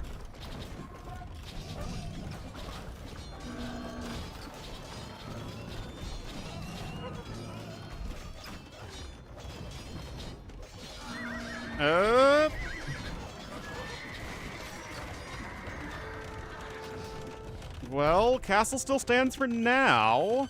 A little bit of gold left you can take over there. This gold is still under the damage, but still functional castle. Champion finally coming in.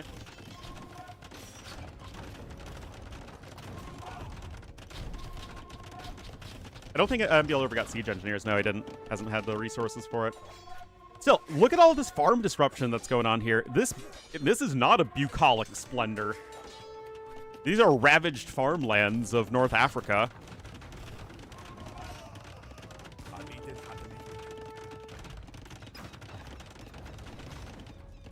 Most important thing? Ooh, that was good there from MbL, though. Still getting that little bit of extra value. And again, these are not elite. Oh, no, sorry, they are elite camel archers now. Not one of the most obvious elite unique unit skins.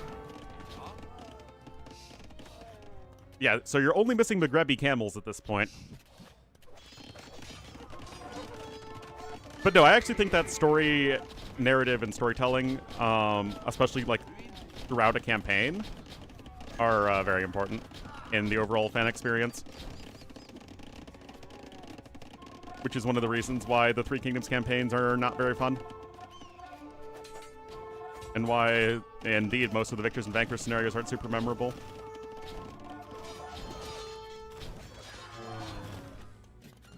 Anyway, ACCM... Well, somebody's getting these relics back. Is it ACCM himself? I think it is. But MbL still has a big population lead. Again, he's like 8,000 resources collected ahead, even... And he's behind, but not like that behind in Res Destroyed. Lycav still running around here. Obviously, still missing some important upgrades, though. We're at 2 relics apiece now. This is a map that has more than 5 relics. MbL never got crop rotation, though, like a noob. An hour, guys. We have passed the 1 hour mark. What an amazing game here from both players. Like, seriously. Which started with ACCM doing some really weird Vil forwarding in Dark Age, mind you. But now, ACCM has moved a lot of his farming eco to the south, which is, of course, immediately getting pressured by MbL because MbL knows that. Did he get Thumbring too? Yes. And guys, there's only 2 castles here for Cyan. Yeah, exactly. Rotate the crops. That's exactly what you need to do. And MbL's still just running around here with champions. Like I said, champions are very, very good. Now 3 relics for ACCM, and this relic is obviously literally underneath his TC. And you have a huge mobility advantage as the Berbers. With your pretty ponies.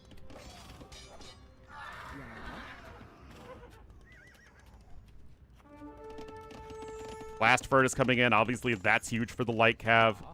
This gold being taken by MbL. This one from ACCM. This gold doesn't have much left on it, but technically it is in control of our Cyan player. Like some random units died over here. And MbL, I mean, look at this. Both players 3 off in the Eco KD. Oh, thanks, Gebo. I mean, this is a game that you don't need to be a good caster to make this game interesting. I mean, this is one of those games that's just really fun and entertaining on its own. Because again, whoever wins, it's not going to be because the other person threw it. It's going to be that one of these players is going to be able to make one big play happen that gets the job done. This is an example of that. Huge infantry siege ram push happening right here. The champions with chieftains, mind you. MbL sniped the TC on the left as well. I think this might be the sort of thing he needs to close this one out.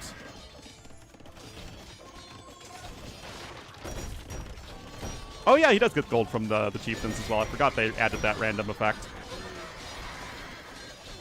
Really sick move here, but the populations aren't that great. Again, Blast Furnace is so huge though for those light cav, which have very low base attack. Underrated.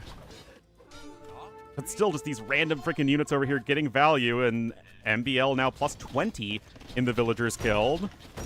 Yes, he does. He does have the unique tech, which is very helpful. So it looks like there are 6 relics on this map. I don't think there are any not housed in a monastery. By the way, this monastery is fairly exposed, all things considered. Another TC's coming in. Yeah, ACCM might need to add in some more. Just, that's how raiding works and all that. Oh, wait, no, there is that one. So there are 7 relics on the map. There's Hussar, guys. That's going to be a big one.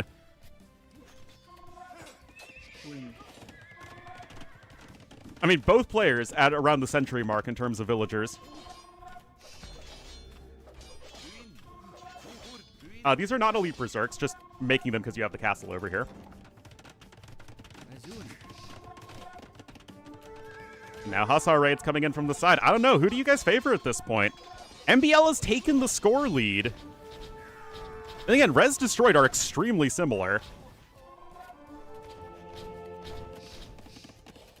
MbL's at max pop. There's Magrebi camels. I don't think the game's ending within the next 5 minutes. Like, this infantry ram push was very good. It took down a castle, and this is now a position that ACCM is no longer in a great spot to defend. The long run? I mean, in theory. But here's the issue, guys. The Viking champions are very, very, very good. Like, look at this. Again, 20% more HP and 5 more attack against Cav. That's more than Garland Wars. By 1. And MbL is just being super active with his units like he needs to. Castle is up over here to the far east of the map. We should basically be out of stone at this point. Indeed, we are. Pikemen are basically actually just going to be worse than champions at this point.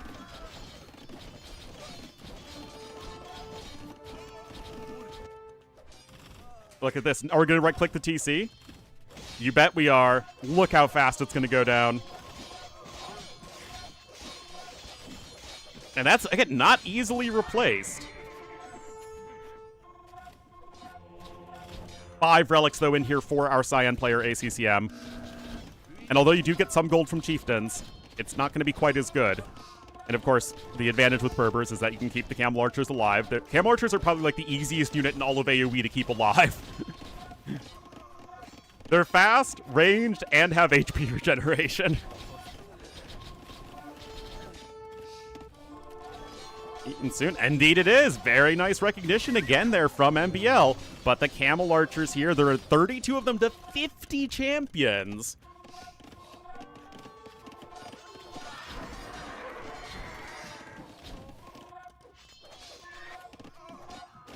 Again, villager kill count very similar, which is impressive because one guy doesn't really have any cavalry he can use. Still, how many more champions can you reasonably make? Castle also has no defense upgrades for what it's worth. I mean, none of the buildings do. This is gonna be potentially scary. MbL gonna lose quite a few vills over here to the Camel Archers, which have 114 kills, by the way. Yeah, KOTD for some reason has a lot of gold on the map, oftentimes. You know, players can keep those fun gold units working longer.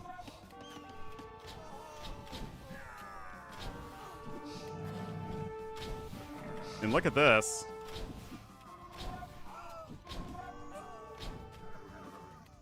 That's a lot of value here from Cyan. Those relics have not been re-garrisoned, though. No more camel archers have been queued up as well. The only siege counter are 3 siege rams, but they're getting garrisoned.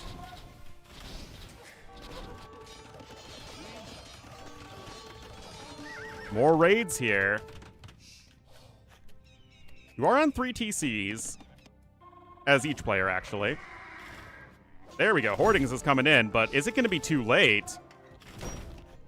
I mean, that castle is going to be extremely tough to defend. These stables also seem to not quite have happened.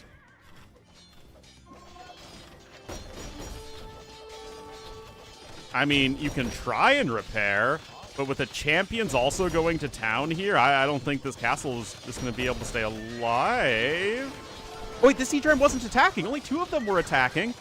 No way! This could literally decide the game if it doesn't go down. It will go down, but at an extremely steep cost. But that also means you have literally 1 castle as Cyan. Ooh. That castle kill was huge, but it was very dearly bought. Now MbL's population isn't the most impressive. And again, you have 37 total camel archers.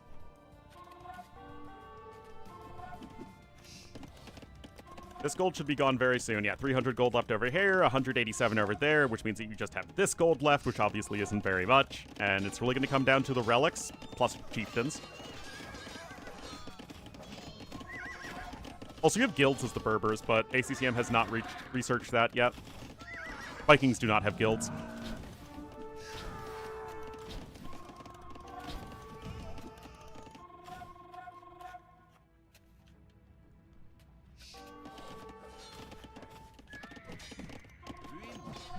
Well, similar pops, but MbL could be dipping below 100 vils in just a moment. He has no military units queued up. ACCM, 31 hussars, 16 more villagers, and with the 3k score lead, and now, what is that? 2,000 more military score? What's that, 200,000 more resources destroyed? No, 20,000. Yeah. 200,000 is a lot. Siege Engineer's not coming in here for Cyan. He's got the Bombardy Bros. Through this one, I mean, ACCM clawing his way back into it is pretty wild, but again, I don't think there's a ton that MbL did wrong. He tried to pressure us in early Imperial Age, it's just ACCM did a little bit too good of a job defending. I mean, maybe, like, he didn't quite get enough of an eco lead when he had a chance, but like I said, guys, this is just very, very, very good play from ACCM.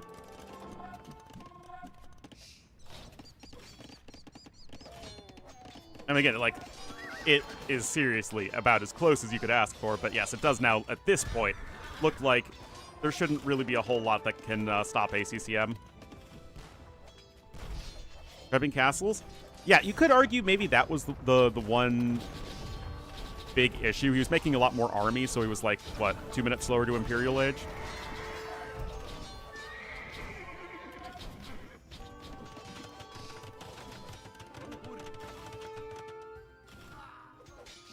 With a better eco, right? He was slower to imp, and he had the better eco because he was making more army. So he got himself some good map control, but it just wasn't quite enough, and he started losing the Treb War, and that was going to be getting tough. And now, I mean, you're on 79 Berber vills with fully upgraded farms, spamming 20% cheaper hussars. It's going to be really tough to manage.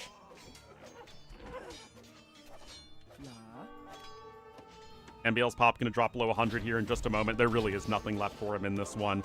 Just needs to process this loss, unfortunately. It's still a best of 7. I love that you still have this lumber camp surrounded by palisades as a monument to the dark age of this game.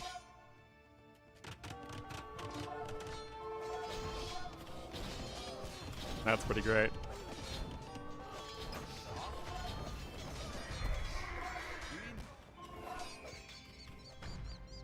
Arbalest? I don't think it was a compositional issue. I think the champions did a ton of work and were able to just run in and raid and absorb some arrow fire in a way that would have been tough to stop.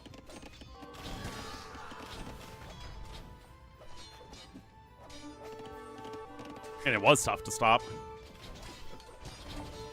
And yes, ACCM was already on the janitors.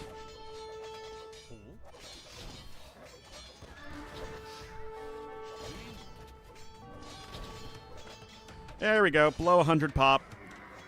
Again, this is going to be a tough one for MbL to process, and it's going to require some good mental fortitude.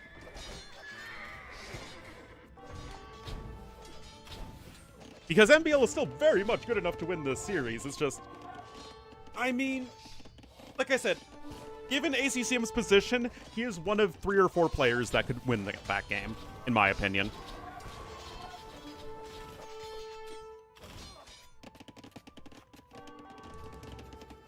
Even queuing up some Genitors at this point. Why not? Your opponent's running low on champions, and you know that.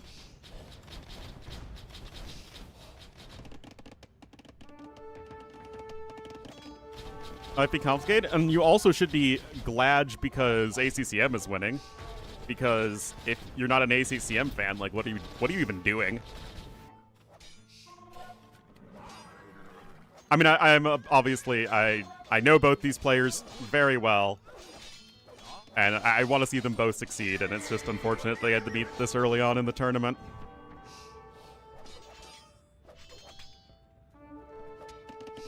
But yeah, I mean, this is a long game. Just takes a little bit of time to process that one. And there we go. Nonplus, I mean, that was just insane. Insanely good game there from ACCM. I really don't think his strategy at the start was actually very good. I think MbL did a great job pressuring. He needed to get to Imp just a little bit quicker. But, like, I get it, right? You have a huge eco advantage. You make sure you set yourself up with map control, but it's the combination of ACCM plus his Civ that it's like he's really, really hard to finish off. I think another couple things MbL could have done is that, again, when he was like flexing that map control in mid-game, is just scoop up some more of the relics and at least deny a castle over here, if not quite, you know, super mega control it yourself. But, like, those are very, very little things that, like, again, like, MbL still wins this game against almost everybody, right? But you're up against ACCM, and this is how you have to beat him. Exact same number of text research, very similar APM.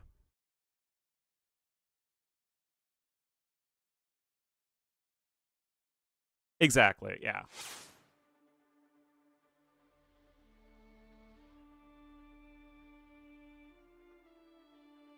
Because, like, when we say a mistake, like, doing all those things that I mentioned would have come at the cost of not pressuring ACCM as much in the short run.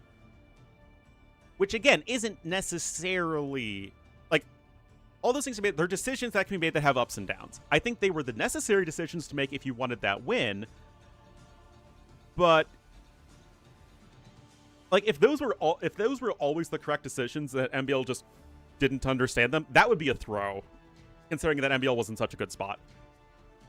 But again, I don't think what MbL went for was necessarily wrong. It's complicated. Anyway, guys, I need to take a quick break. I'll be right back. I mean, I hope you enjoyed that game.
All right. 30 seconds.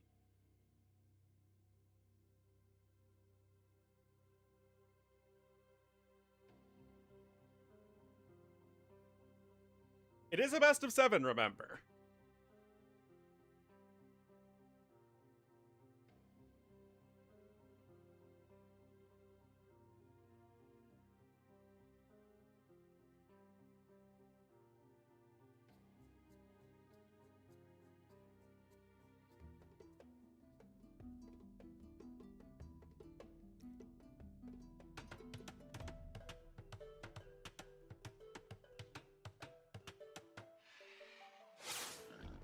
Alrighty, guys, game number 4.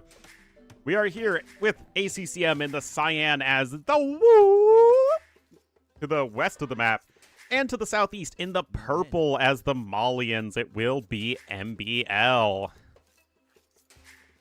Tough last loss there, but MbL is at least playing the good, true, fair, and balanced and fun civilization, the Malians. And in the northwest, ACCM is playing as the silly Three Kingdoms civ. So basically, MbL is a shoo-in. Joking aside, I actually do think Malians are a fair bit better than Wu.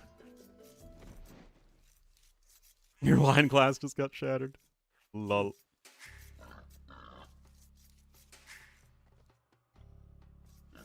So, I mean, Malians just feel so much more flexible. Better ranged options. Better eco throughout the game. Kill skirms. He wanted them to snipe a few rocket carts, if I recall correctly.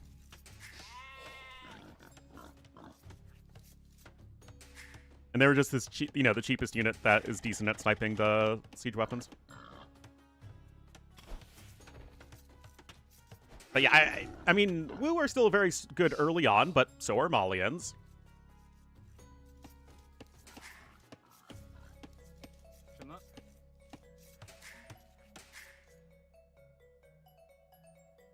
As my least favorite civ added in the 3K expansion? I don't even know. Oh boy. Here we go. Yeah, here we go.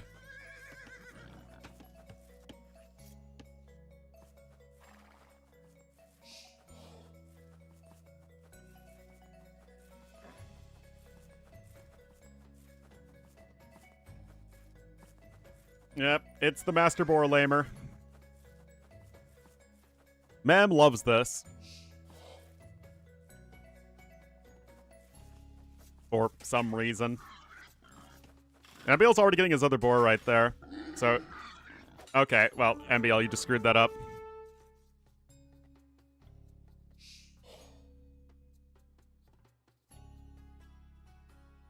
Yep, that's just straight up MbL screwing up, guys. And in fact, he's getting a couple of his own sheep lamed. Unfortunate. And when I say unfortunate, I mean, like, just mistakes. I mean, like, this is truly one of those situations where there isn't any, like, luck or anything involved. Is title be contested? I guess, perhaps so. Meanwhile, ACCM coming in with a very early barracks. Now, this could be for a drush. I don't think I'd like it as much, though, as just a quick men-at-arm rush. Like, it feels like it would be just a little bit better getting to Feudal Age, getting the HP regeneration started, which, remember, does not exist in the Dark Age. It's only in Feudal Age.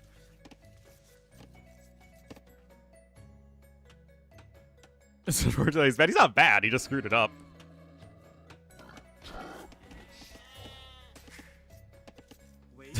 I love laming, or short, ill. Yes. Perfect. Alright, but like so often in life, I am wrong. Anyway, it's just one total sheep that is being lamed. It's not really the end of the world. MbL just going to be starting to push back in some Ibex.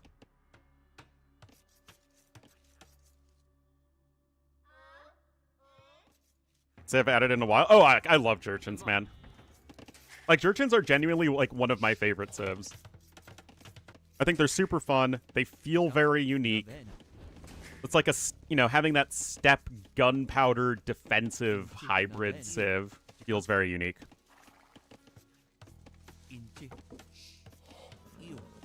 The only thing I'm not 100% sold on are the Grenadiers.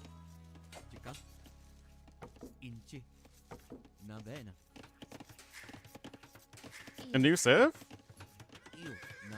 It happens.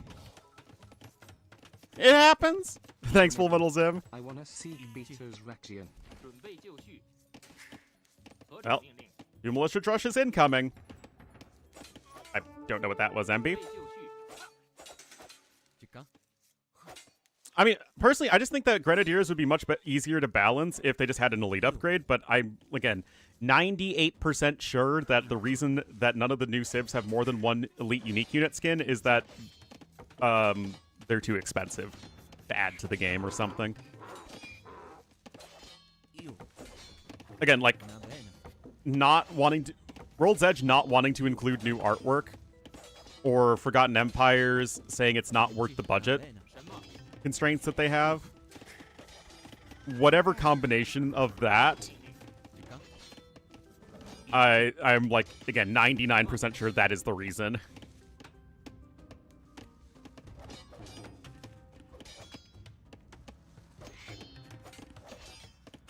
Do it in the first place? I know. It's very strange to me.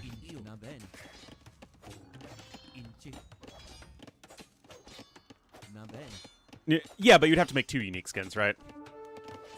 So I think that, again, I'm pretty sure they're allowed 1 new elite unique unit skin per civ. But again, this I don't know 100%, but knowing a little bit about how DLC production works behind the scenes, that feels very likely.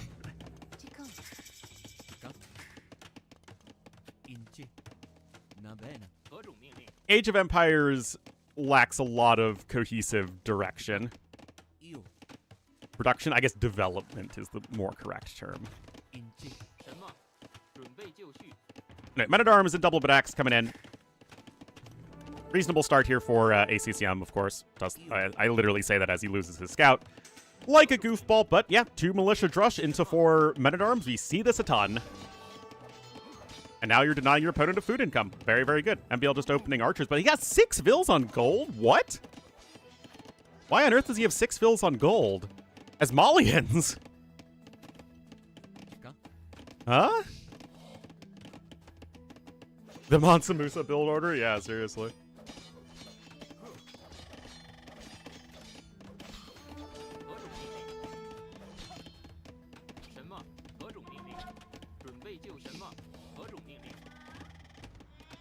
It's like just wild how insanely rich Mansa Musa was. Yep, they sure do.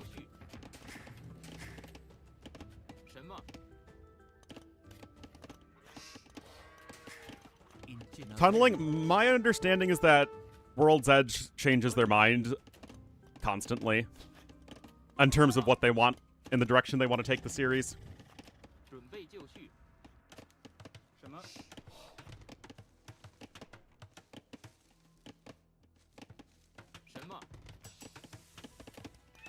Anyway, stable coming in here before the blacksmith. I mean, MbL's sustaining villager production just fine, which of course is, like, I guess that's all he needs. It's just weird that you'd have so many vills on gold.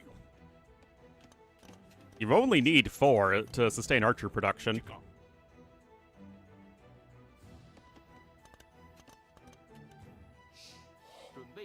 Minute Scarls. I like that. So I think if the idea is, okay, my opponent is very likely to open with the Men-at-Arms because Wu do that very well. And although, oh, nice pick there from ACCM. Both scouts are the only units to die this game. Yeah, so if Wu open Men-at-Arms because that's what they do well, and although Malians also do Men-at-Arms well, because they do every opening well, they still don't do it as well as their opponent. So thinking, okay, I'm just going to play defensive archers because, again, Malians do that well. And that's sort of one of the best openings to what my opponent is trying to do. I think that's totally fine. Now, if you want to ask the question, why don't you go for a Men-at-Arms switch on your way up to Castle Age? I think that is an interesting idea. I don't know if it would actually be good, but it is interesting. Anyway, units there do survive. But that gate is quite weak. And this is the downside of going for that gate in the first place, is that more surface area, more ability for men-at-arms to get that damage done. Now remember, clutching is in. Clutching is in. Good micro here from MbL. Many on gold, but he's not banking up a ton of gold. I mean, he's just, constant archer production. But honestly, beautiful. I mean, that was ACCM not keeping track of his opponent very well. He has a couple of vills ahead. But yeah, I mean, that was just a good... I mean, not just a good... That was a perfect engagement from MbL there. Res collected are very similar. Yeah, wheelbarrow on the way for purple. Neither player has horse collar. You have the defensive tower already in here for MbL as well. Meanwhile, ACCM is fully walled at home. And that is going to be range number 2. For... Da, da, da. Da, da, da. Da, da, da, da, da, da, da, da, da. Da, da, da. Ba, ba, ba. Yeah, that just isn't something that you can let happen. Oh wait, he does have 4 archers in the queue. Yeah, my bad. He absolutely should market his way up to Castle Age. But like I said, he just shouldn't have had that many on gold in the first place. Shimma? They're trapped nominally, but you have a much larger army anyway, so you can just punch through one of the palisades to get out without too much difficulty, I think. And the scouts allow you to keep good track of your opponent's army. Nice snipe there as well. 10 kills to 1 death for ACCM. Or for MbL, the other guy. There's the market coming in. Just cancel a couple archers and buy 100 of food. This particular move back is interesting. You can see the ranged units from your opponent are kind of hanging around the TC. But I mean, you had 2 insanely good moments for MbL. One was the archer kill over here, or the kill of several archers over here. The other was, of course, just walking into his opponent's base. Which again, like, yeah, it sucks. Yeah, it feels unlucky. But again, if your entire strategy is dependent on you being fully walled, you need to make sure you're fully walled. There is simply no excuse for it. Yeah, but ACCM's used to playing at times like this. I don't think that's, the lateness affects him. What I do think affects ACCM are, the time zone changes. I think that's one of the reasons why he's always played much better at home than he has at a LAN event. And I don't think it's too much of a shock that one of his best LAN performances was the one where he had a 1-hour time zone change instead of like a 10-hour time zone change. Anyway, this does get cleaned up eventually. So credit there to ACCM for cornering his opponent and then getting those kills. That said, he is now behind by 500 resources, and he is behind in Castle Age time. He had to build this tower, which he otherwise didn't want to do. Also, you have Wheelbarrow and Horse Collar in for MbL as well, so nice little boost there. And my question is just to MbL would be, what is your Castle Age transition? He's got 5 vills on stone, he's got 1 archery range, 1 stable. I really don't know, guys. It was not a rhetorical question. I really have no idea what MbL's plan is. AI army, yeah. I will say, what I do love in KOTD, 1, we're seeing a decent amount of civ variety, which is always fun. And 2, I just love not having the hybrid maps, man. Like, would I prefer if it was like a mix of different land maps? Yeah, sure. You know, it's not like it has to always be Arabia. But I don't know. I feel like land maps are still where AoE is the most fun.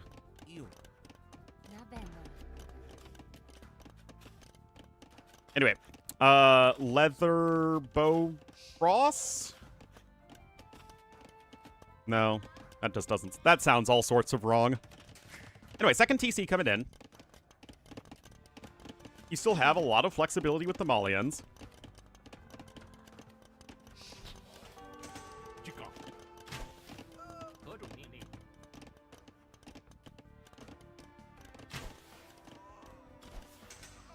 Land Madness, which is funny because I don't actually like Land Madness all that much.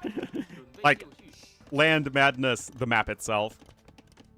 Land Madness and Enclosed are some of my, like, least favorite land maps. Nice kills there.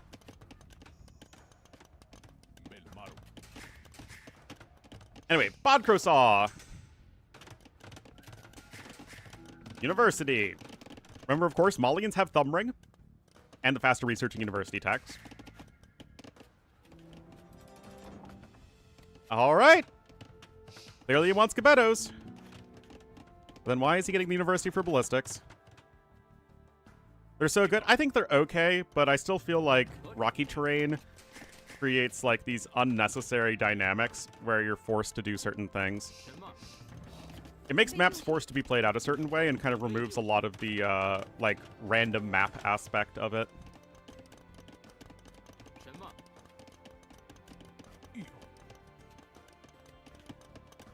Anyway, Siege Workshop coming in. Arbitrate? Yeah, exactly.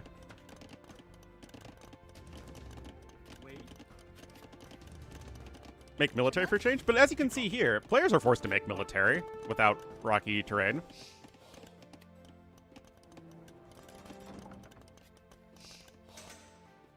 Really mad? Oh, was Scripter the one who made Land Madness?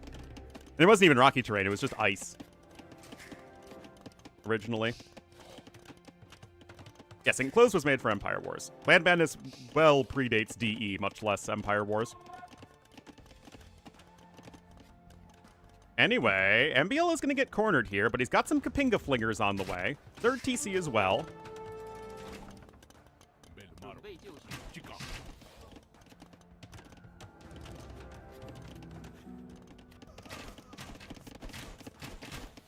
Rock. Oh, okay. Then we can still blame Scripter.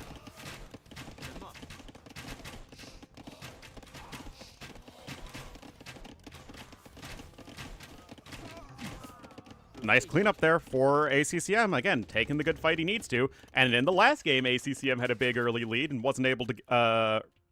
or MbL had a big early lead, but wasn't quite able to get the dub.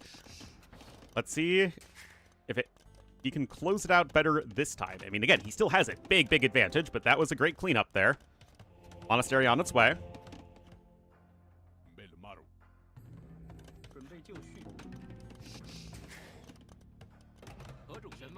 Shema. Leather archer armor coming in.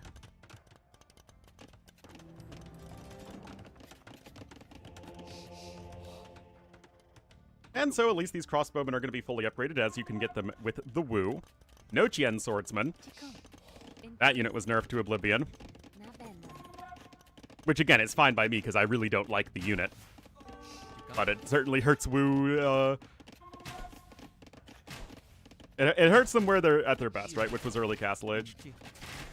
Anyway, here we are. ACCM with a very scary push.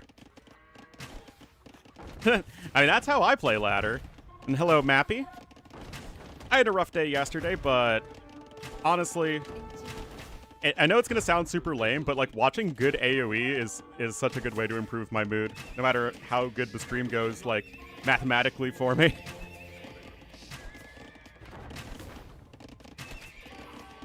Nice kill there.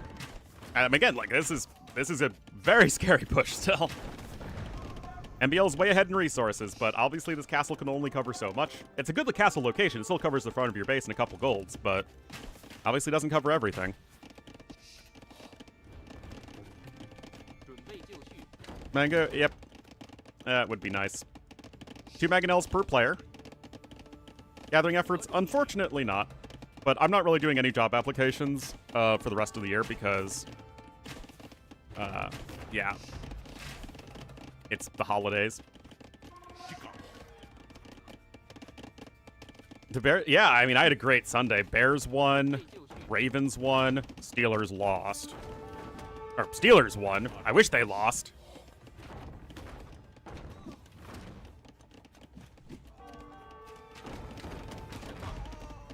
Nice kill there.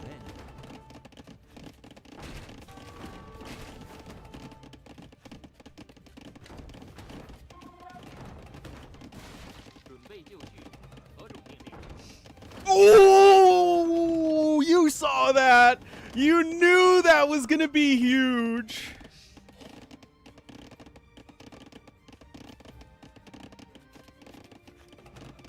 Oh my god.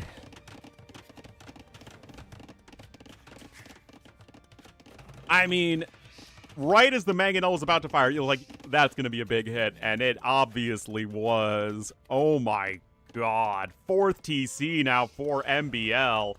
ACCM is on 4 himself. He's got a couple of Qian swordsmen as well, but obviously that was ACCM's big opportunity to turn this game around. It was a very good start, but obviously not the best finish. Castle in another very good spot here for MbL.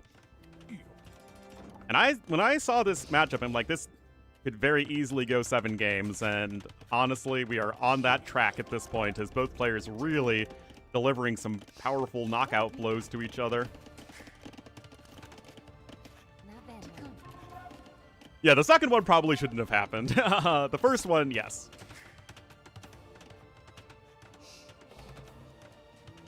Yeah, now all MbL needs to do is just not set himself up to lose the game.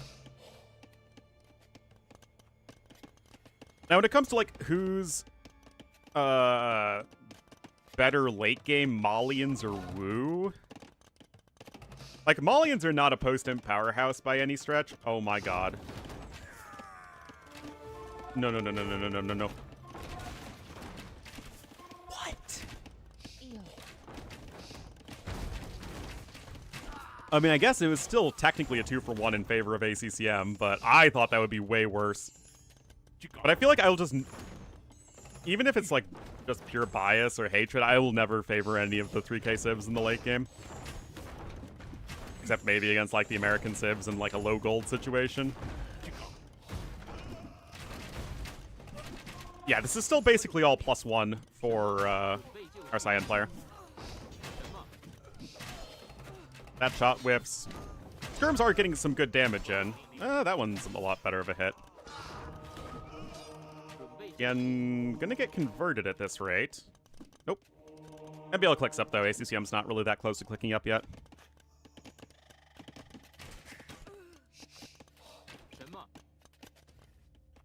Anyway, ACCM can get in his own castle here, and this is a very good hill to control.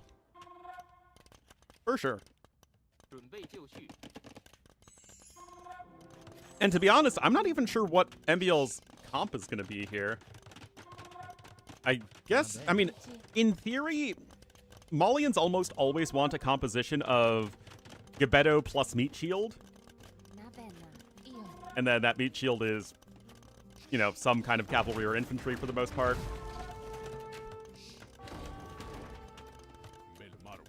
And we're certainly making Gebettos at this point as MbL, who has 6 vills on wood right now. You probably want a few more than that. I mean, I love the food and gold distribution, for sure, but you might want a few more vills on wood. But yeah, obviously, the Gebettos are going to perform very well versus the Qian swordsmen.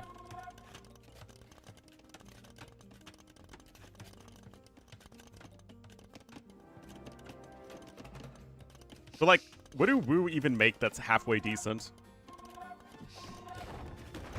Their archers aren't going to be very good. Their champions are good, generally speaking, but against a ton of Gebettos with the option to add in hand cannoneers, nah. Qian swordsmen are going to be awful in late game. Fire archers, I think, are just bad.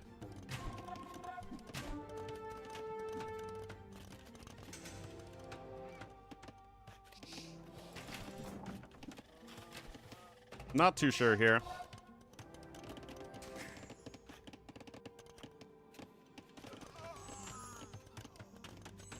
Siege Workshop on its way. And you have 3 relics as MbL on top of all that. Alright, so Trebuchet immediately coming in here.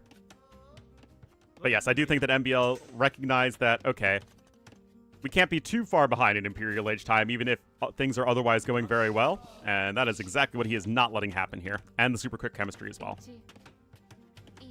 I mean, MbL did a good job last game of applying pressure when he did hit Imp. It was just the Imp was maybe a minute too slow. Who's going pikes?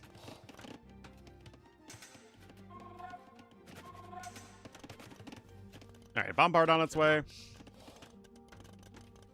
Ace, that's not going to help him. What? I mean, eventually halbs are going to be great for Wu, as Malians are going to want to incorporate cavalry at some point, but not at the moment.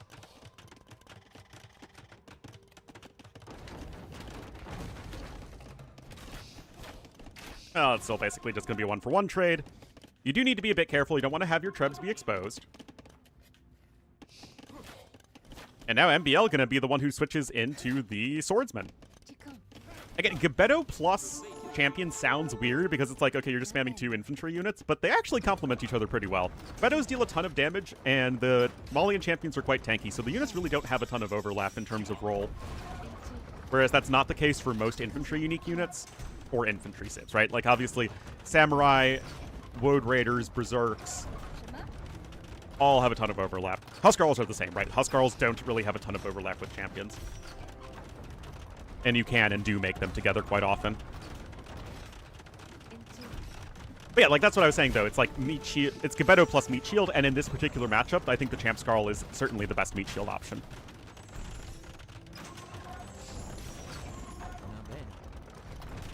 But yeah, to play Malians effectively, you need to have a pretty good understanding of army compositions and tech switches, which is why I think they're actually a pretty tricky civ to play, even though their bonuses are generally very straightforward. Yes, this feels very over.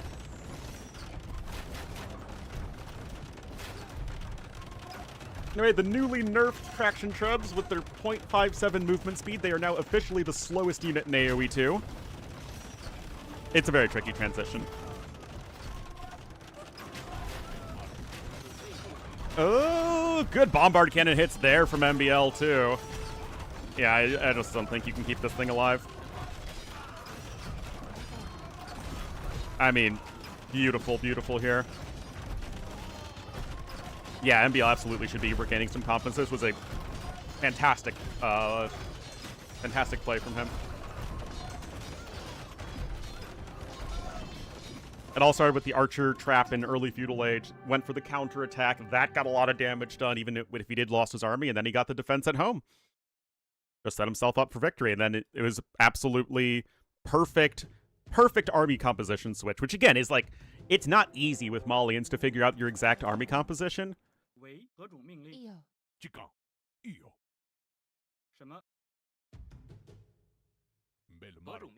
You can, like, the thing with Malians is, like, you can usually figure out an army composition that's going to be good, but it does take some effort to figure it out.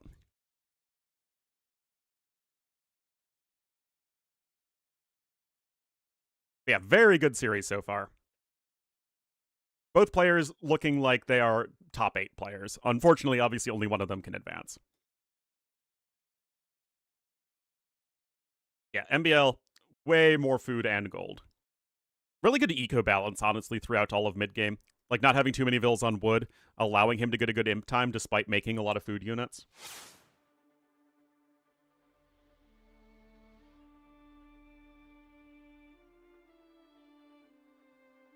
Anyway, that was Malians over the Wu. Same draft position. And MbL's made the lobby once again. And now we are getting a lot deeper into the drafts, right? We're at the final 3 games.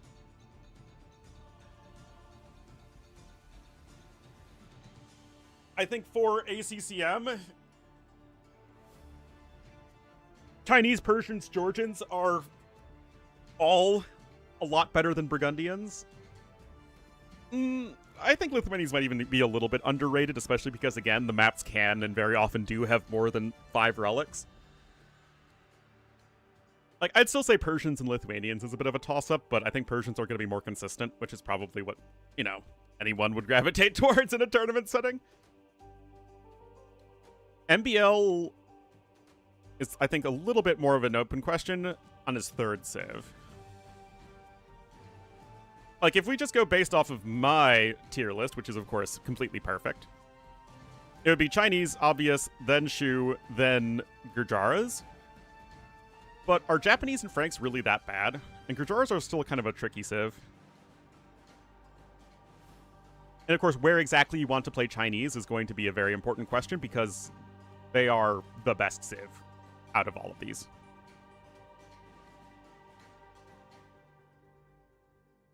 Slightly better than Franks? I tend to agree with that. And the draft position would certainly indicate that as well. But Franks are fine, right? They're not a bad Civ.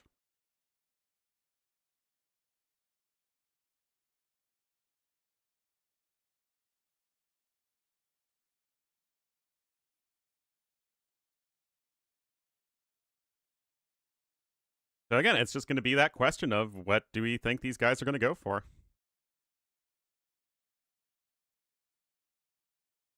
How many strains do I have? 2. I don't need any more. All right, no Chinese yet. I wonder if they're both saving Chinese for Game 7, if it goes to that. It would just be a Chinese mirror, which are generally actually not that good.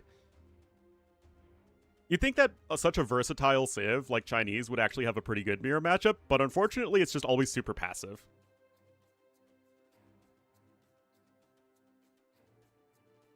Because Chinese want a passive game whenever possible. Whereas a Civ like Malians actually has one of the best mirror matchups because they are both versatile and aggressive. The same reason that, you know, Hun mirrors are very good. Again, versatile and aggressive.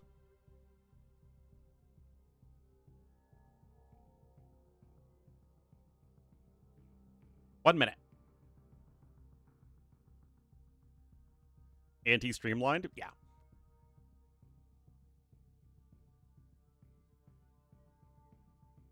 Italians are another Civ also that have a pretty good mirror matchup.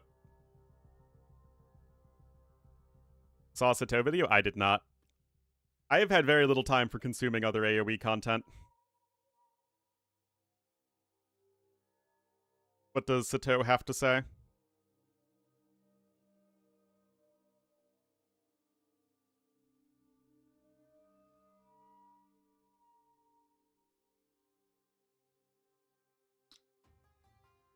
About power creep?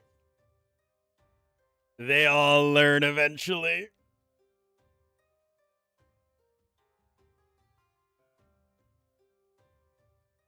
Guys, how many times do you think I'll say the phrase power creep in State of the Civs?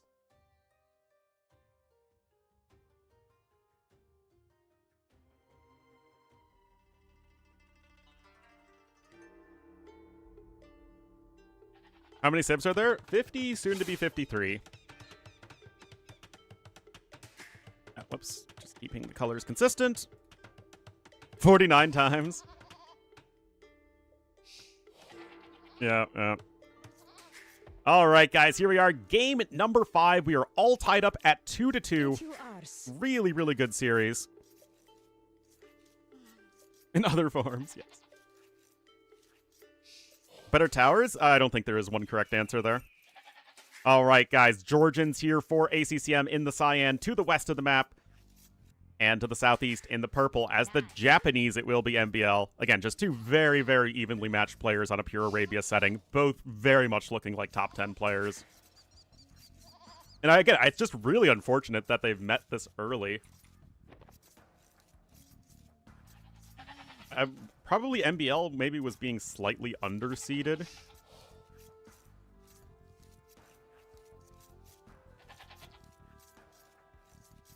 Yeah,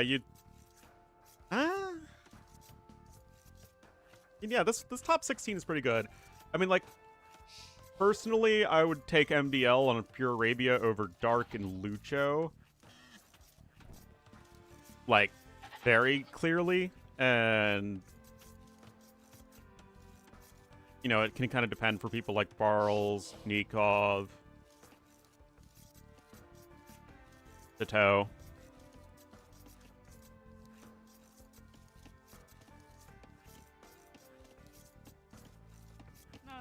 Yeah, why didn't that get auto-modded?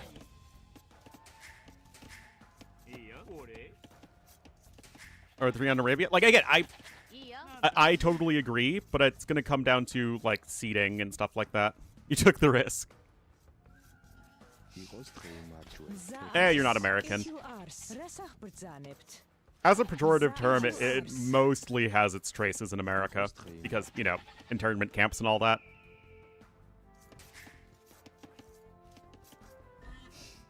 And another lane. Look at this. 2 goats and a rhino. Both of these Sibs are very strong early on. I do think that Georgians get better as the game goes on, especially when it comes to economy and defense. So, I mean, I still think Georgians... Again, Georgians, in my mind, are a high A tier. Japanese are either high B tier or low A tier, in my opinion. If you took away their Cav Archer bonus or Bloodlines, they would then become, like, mid B tier. And that would still be totally fine because the Civ is great on closed maps and on water maps and hybrid maps. Just saying.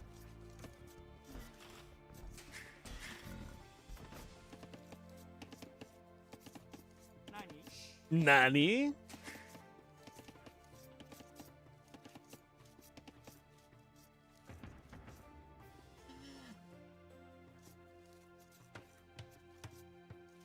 All right.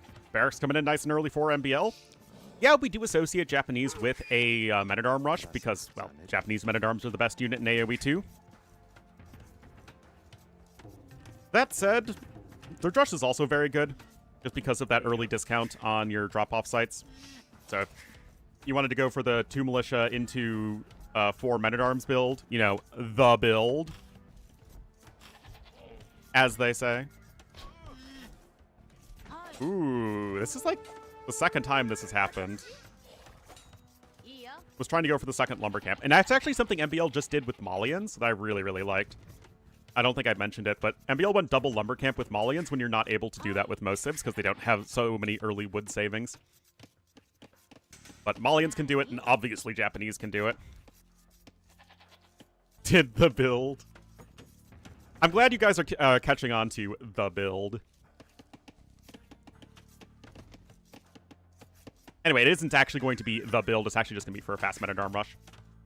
Meanwhile, for our Georgians player, early quick balls, you could either open archers, or I guess an archery range, or stable. That's totally fine.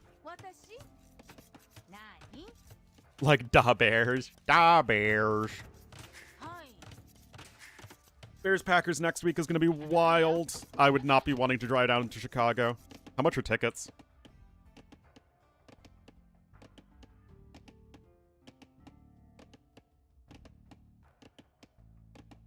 Because the thing is, the Bears also have the smallest stadium in the NFL, which is obviously pretty darn insane, considering that,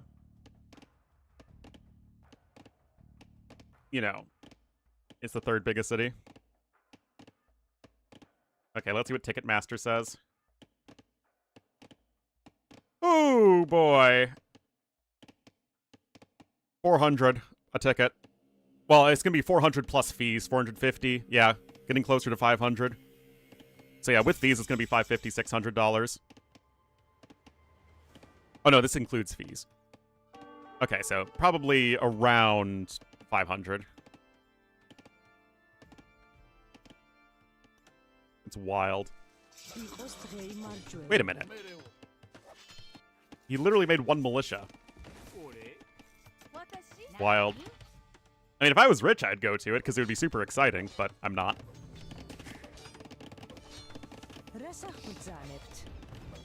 That's going to be in the cold, too. Not that that really matters for Bears fans. Hang this stuff? I know.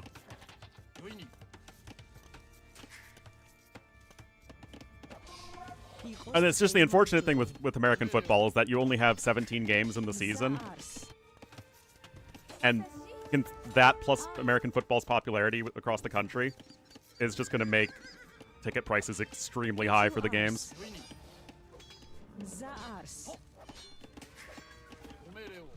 Like, how many games in a season do you have for, like, Premier League or Champions League? Yeah, I was thinking it was around 40. 40-ish. Which is still fairly low. It's not like American basketball or baseball, which is, like, way too many. too. Well, again, it reflects football's popularity in the UK. Especially for the big teams, right? 55? Yeah.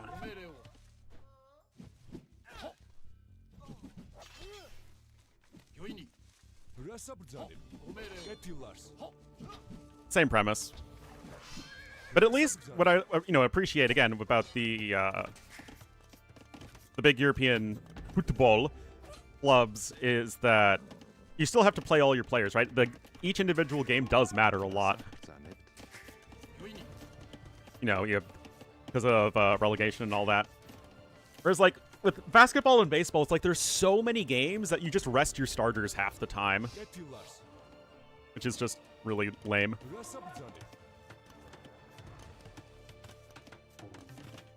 Higher prices.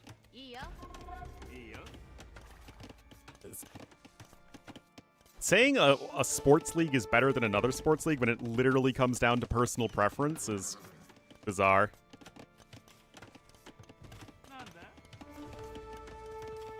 Game too many games for individuals? Ah, that's rough.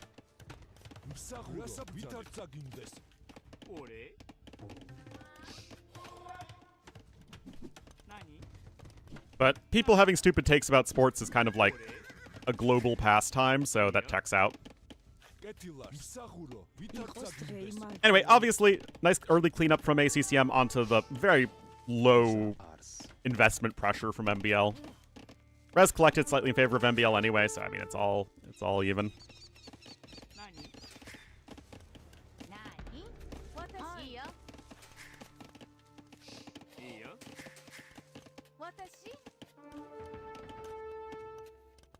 Like, personally, I don't really enjoy watching football unless it's the World Cup. And even then, like, especially the World Cup later stages, just because I'm not attached to any of the teams, because I don't follow it. But I find watching the World Cup to be a lot of fun.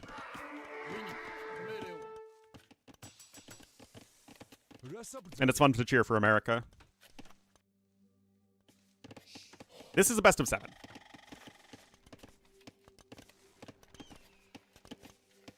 For American football? Well, considering that no other country plays American football, I'm going to go with no. The intensity? Yeah, it's just like the level of excitement for each of games, and again, it's fun cheering on America.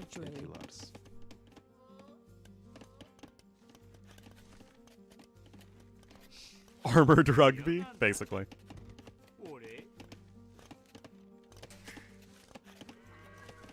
But, like, I'm a big NFL fan, so I enjoy watching all the games. Well, except the game last night was pretty terrible. Especially because I needed the Steelers to lose. Oh my god. A little bit of idle time here for ACCM. Not going to be that big of a deal, but it is going to give MbL like a 1-0 lead. Both players clicking up at the same time. Very, very passive opening to this game. Again, no major difference so far. MbL did invest into the defensive watchtower once again. He did that in the last game as well, if you remember. ACCM did not, so that's going to be a bit nicer for him. Predator's Rune? Absolutely. And have no gear? Yeah, it's crazy.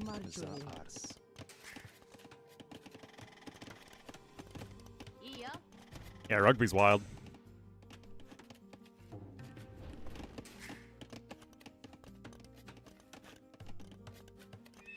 But I mean, it's just like AoE2, right? I think that, especially people on this stream enjoy the most is just watching very competitive, high-level sets as much as we can.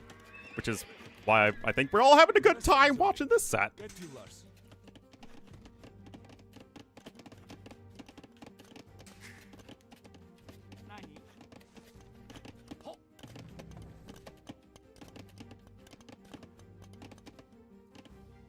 Want to take a time out with this one? Yeah, this is the first truly like chillaxing game. Heading on AoE 4. Well, the thing with esports is that usually putting time and money into doing stuff for one event takes away from resources for another, or like opportunity costs. So that's where you get a lot of the infighting. Whereas you don't have that with major sports leagues because they all make a gajillion dollars.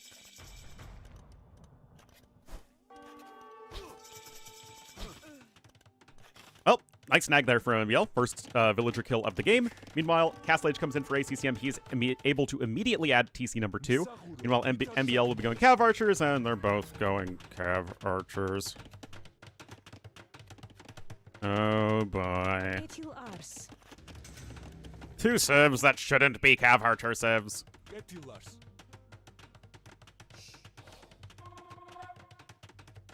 A 60-40 split. Well, I think on top of prize pool, it's the AoE 4 only has a few players, right?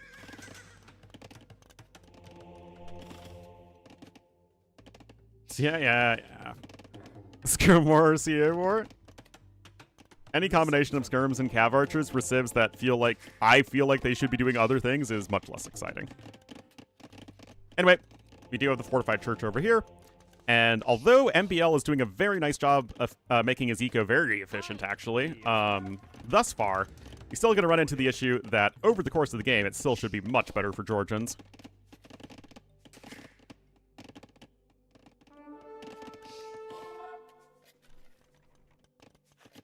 What should MbL make here?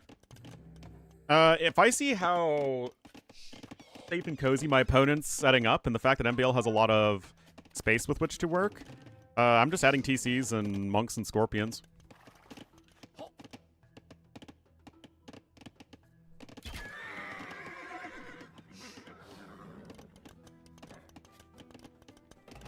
But the Cav Archers are honestly fine.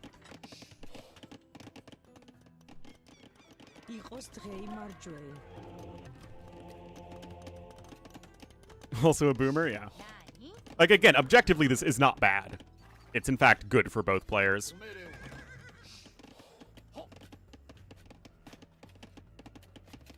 Anyway, you are going to have Husbandry and Leather Archer armor in just a moment here for MbL, and ACCM does lose a CA right there. Meanwhile, no Husbandry and no defense upgrades at all for Cyan, and on top of that, the Cav Archers are just going to be better for Japanese. I mean, the HP regeneration's fine, but Japanese have, like, actually good Cav Archers, whereas Georgians are, like, okay. +2 damage and Thumb Ring versus a little bit of HP regeneration.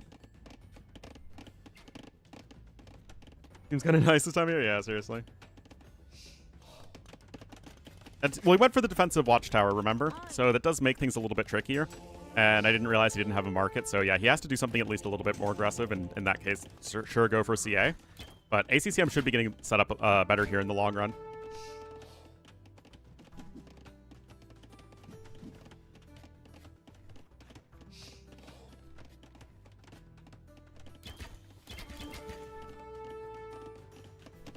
Or Gen Z. Well, considering that booming as an RTS concept exists from back in the 90s, I think the millennials have that one. And as a zillennial with a foot in both camps, I feel like we can give the origin of the boomer popularity to the millennials, although certainly Gen Z co-opted it. A bit of camel genes in them. Famous camels of Japan. Pick a generation? I am absolutely a generation fence sitter. I have experiences of shared by millennials and not Gen Z, and the other way around. Anyway, I mean, this is a bit annoying. One villager killed there, but you have to be careful to not get your units trapped. That has happened a few times to both players so far in this set. Ballistics coming in for ACCM. MbL's getting even gold shaft mining. His eco upgrades are fantastic, as it so happens, but he is still just on the 1 TC, but it's keeping his resource income at least competitive. I was going to say comparable and competitive at the same time. We got comparative. Yeah, again, Japanese Cav Archers are very good. But it's 3 TCs for Georgians, and Georgians are one of the hardest civs in AoE 2 to push, and that's already a 1-for-0 trade in favor of Cyan, I think. Never mind. Good hit there. But yeah, just fortified churches are going to make it so tough. ACCM actually is going to be building a siege workshop here on the high ground. That's an interesting location. I think the castle has to come defensively then, like right by the TC. The strengths of neither generation. Oh, no. Okay, MbL himself is adding a couple TCs. And again, this is fine for now. Also, oh, beautiful interception right there. Love that. Cannot repair that mangonel now. And yeah, ACCM is going to be able to drop a castle pretty darn soon.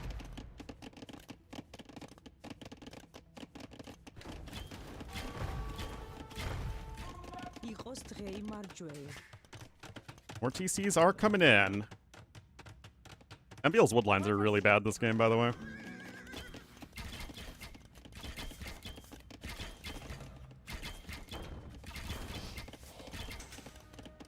Alright, padded archer armor now in. I don't either. I feel like ACCM's defense so far has been very good. And he's going to have his castle here in just a moment. He's getting Sanctity for the monks. And again, this is just flexing the power of Georgians.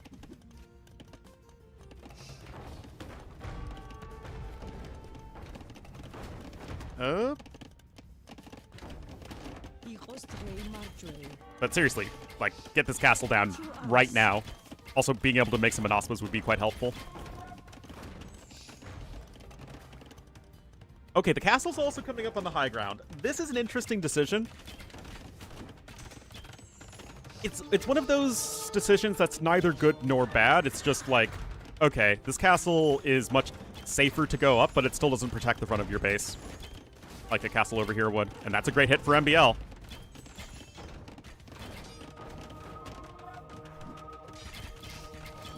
What was that not insta? It took forever. Again, res collected are very even despite ACCM's overall Vil lead because ACCM's eco upgrades are way worse than MbL's. Rip that, Vil. But the chateau is in. And MbL is working towards Imperial Age, guys.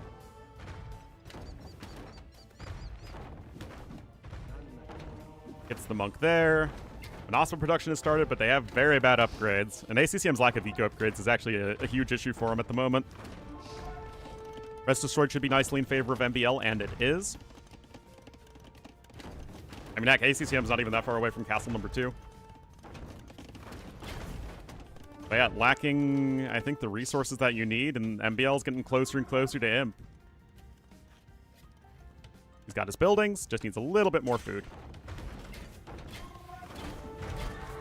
Yep, nice. Yeah, loses a couple cav archers. It's fine.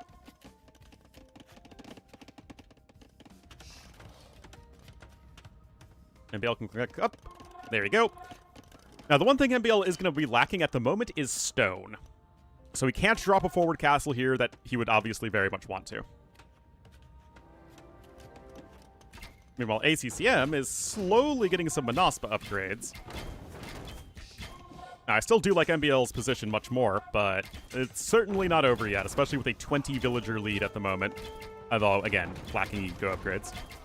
That's very good, but here come the Monospas, guys. Are they going to be able to get the important snipes onto the mangonels? I'm going to say no at the moment.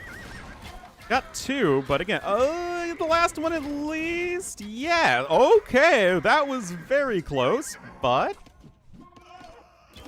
that's huge, guys. Look at that. Huge cleanup. And now, a forward castle. I thought he just built a castle over here.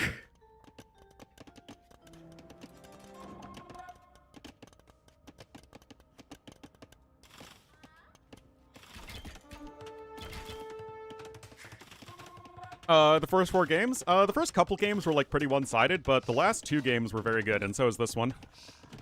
His house, well, I mean, it's MbL. What do you expect?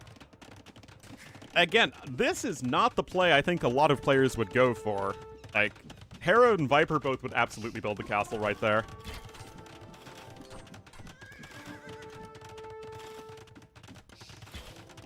Chain Barding armor coming in. I mean, the castle's going to go up, but we'll see.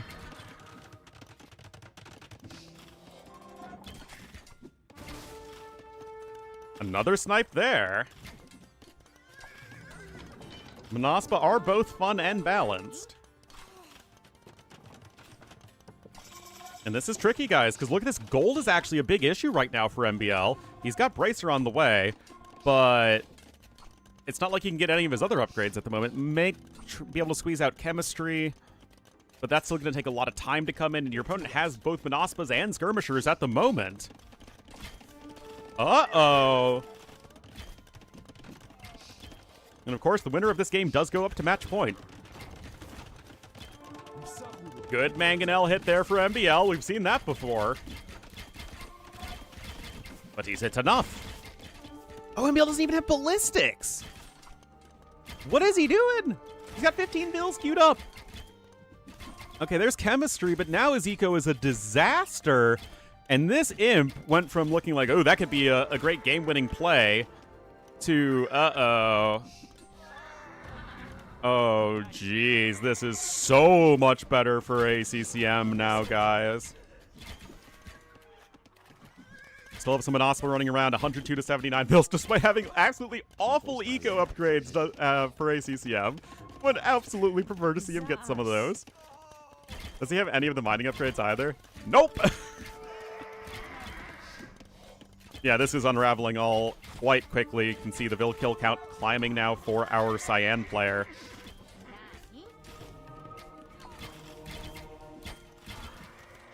This is tricky. 0 Vils on wood right now when you're making Cav Archers. That obviously is no bueno. And still no stone for a castle for MbL. Instead of, you know, trying to get a forward castle down, he wanted to rush up to Imp. And to be fair, I mean, after game number 3, being slower to Imp probably stings a lot.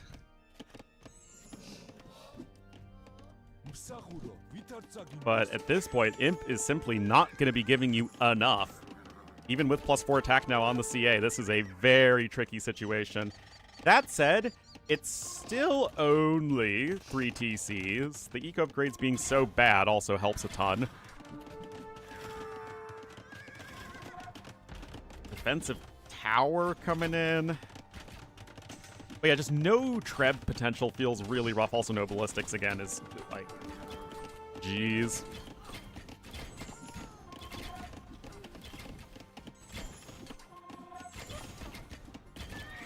Anyway, sniping the CA number is exactly what you need to do as ACCM.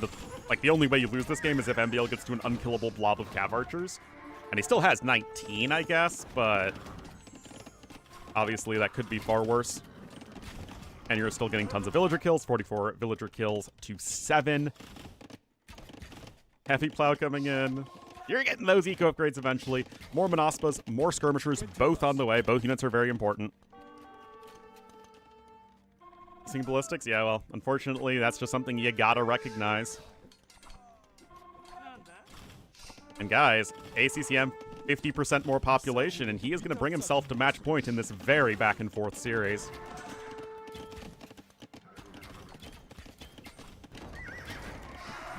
Oh, I mean, the mango hits have been good, don't get me wrong, but it's just not enough. Some games you can win purely off Mangonel control, not most of them. A little bit of a counterattack is ostensibly being attempted here. But yeah, now you can probably say I've done enough damage to go ahead and click up to the Imperial Age. Probably.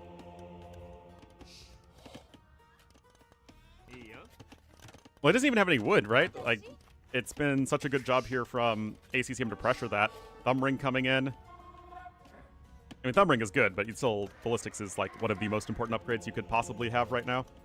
Handcart coming in now, too. Still applying pressure to the villagers.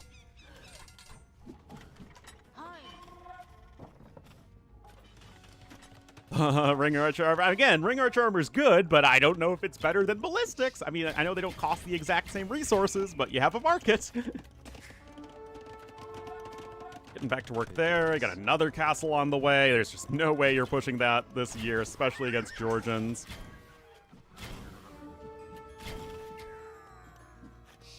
I mean, all of this is keeping ACCM in Castle Age longer, but he's probably fine. MbL was able to scoop up 3 relics, which is nice, but I imagine that you'll be getting those soon, hopefully, as ACCM, but he also still doesn't have bow saw, so not exactly a perfect game from either player, but that's not how AoE works. Not about being perfect, it's about being better than your opponent in that game. Anyway, now you can click up. There you go. So, necessarily stopping unit production a little bit just so you can click up to Imperial Age, but now you can just go right back to unit production. MbL is, he's got a lot of cav archers. That castle is not happening there. He's going to have to build it much closer to home around here, most likely. Build it there. Manaspa back to Manaspa-ing.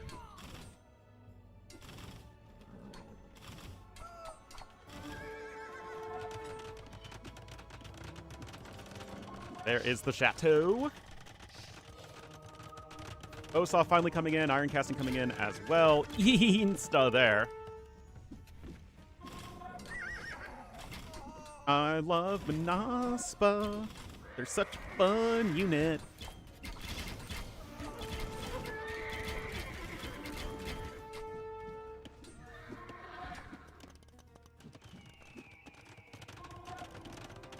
Treadmill crane, I mean, we've seen a lot of treadmill crane prioritization from ACCM. Spawn towers as well, interestingly.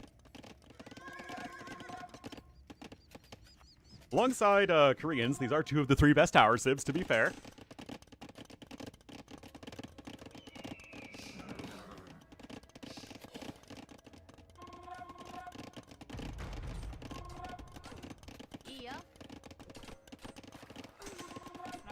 Nani?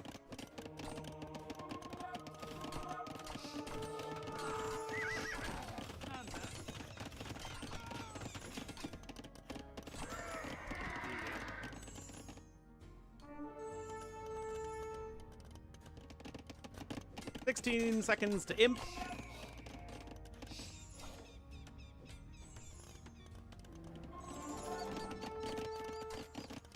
Manaspa? Yeah, he's fine now.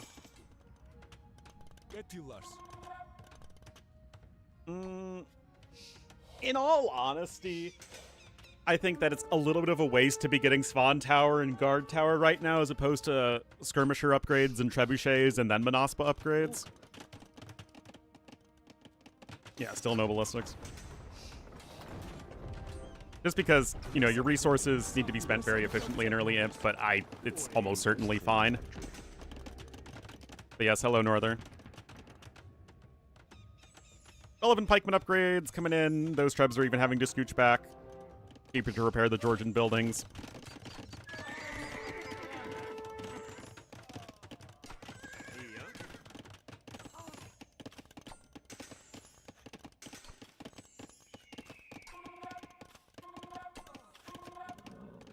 '81 villagers killed this game by ACCM. Running back in with some more Manaspa. Crop rotation, baby. Went from having nowhere near enough eco upgrades to getting crop rotation before Elite Manaspa. Or even +4 cav defense. I mean, the towers, I guess, buy you some time. No. This is the best of 7. It's like another... Oh, actually, that's just for a mule cart. Keep coming in. Again, like, what's more important right now? Keep or Manaspa? Elite Manaspa.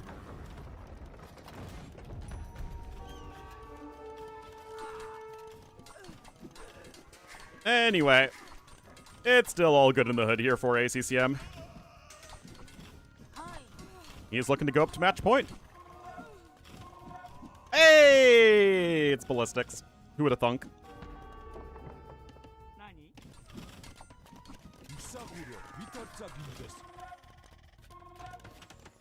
MbL has a very high army value, but I'm still all sorts of not convinced. And neither is MbL, and he will have to tap out as ACCM simply too far ahead in eco, too far ahead in map control. And really, it was MbL's decision to go up to Imperial H too quickly. Lost control of the high ground here that really just did a number on him. Because it wasn't until, clicking up to Imperial Age that you really fell off in economy as MbL. And also being very late on to stone, that doesn't help.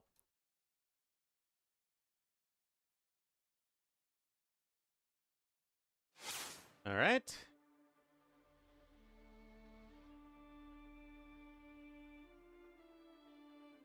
ACCM 1 win away from the round of 8. MbL tournament life now officially on the line. Now, that was the number 3 pick versus the number 7 pick.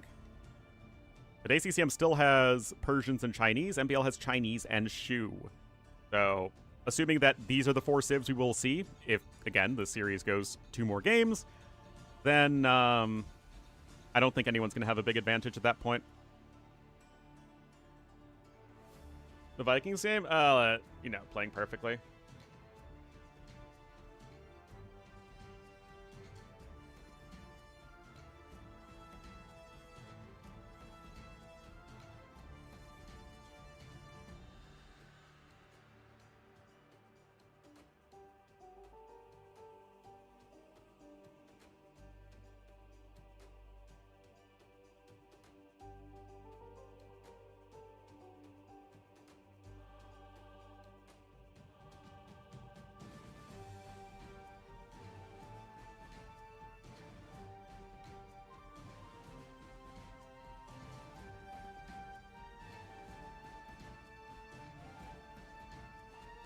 Will you see a Chinese mirror? No idea.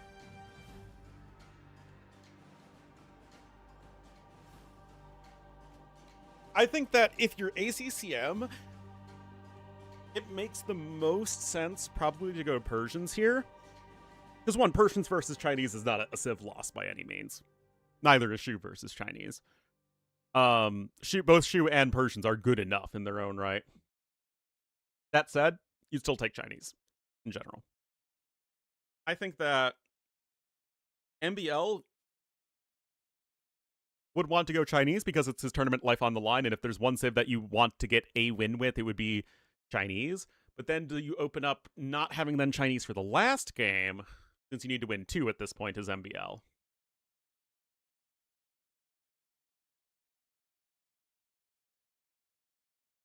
It's tricky.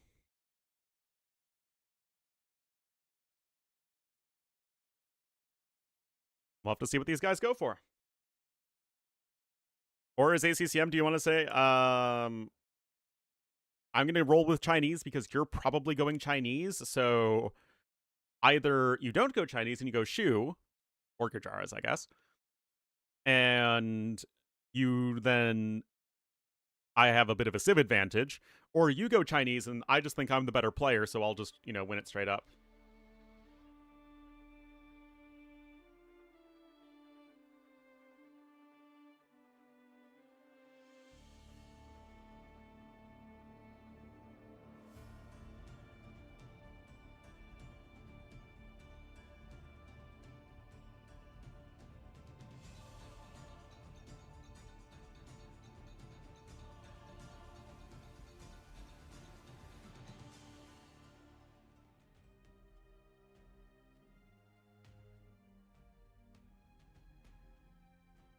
All right.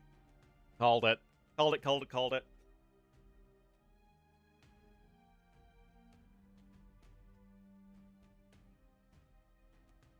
Versus Swan Tower? I mean, if the 2 towers are shooting at each other, Yasuma wins.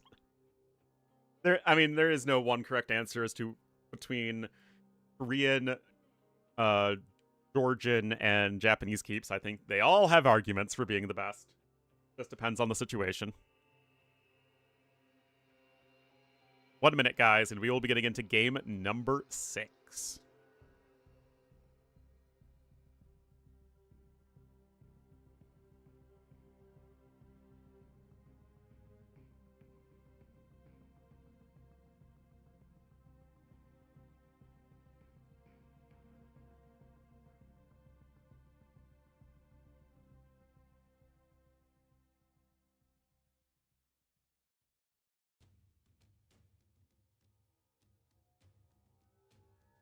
Sample for Swan Towers?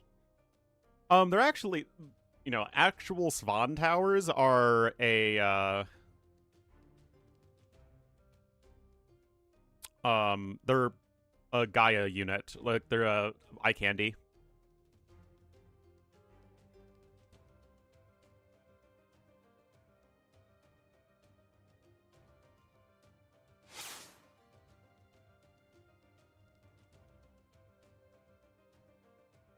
They are very much in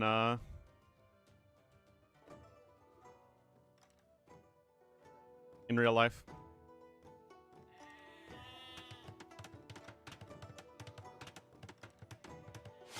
These, oh yeah, they're super cool.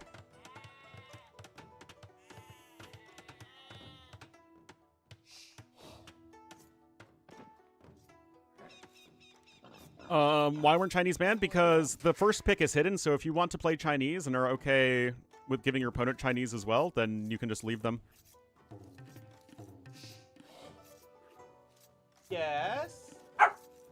Why am I getting barked at? What?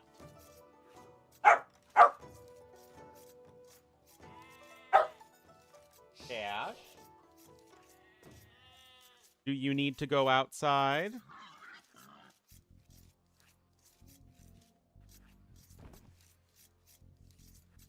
I took him outside just before the start of the stream. He's just being a dog. Dog cam, sure.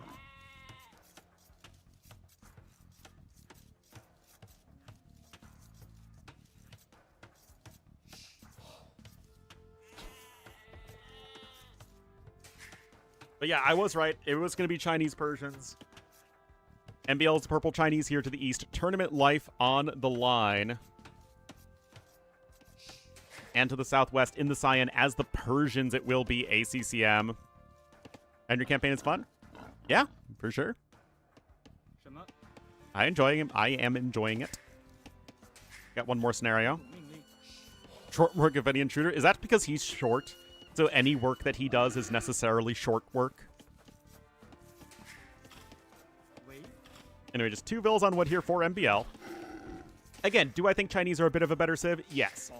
But it's still an S-tier civ versus an A-tier civ. It's... Oh my goodness. And now he's scooping.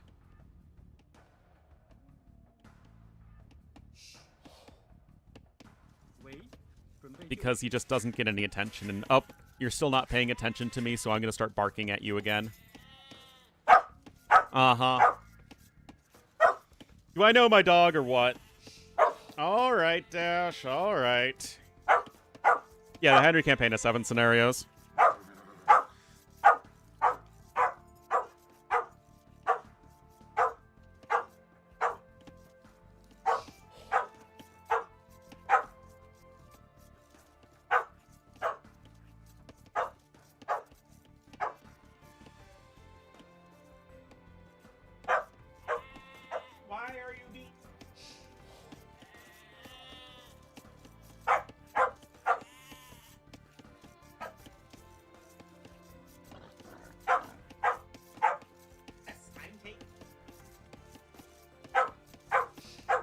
Ah!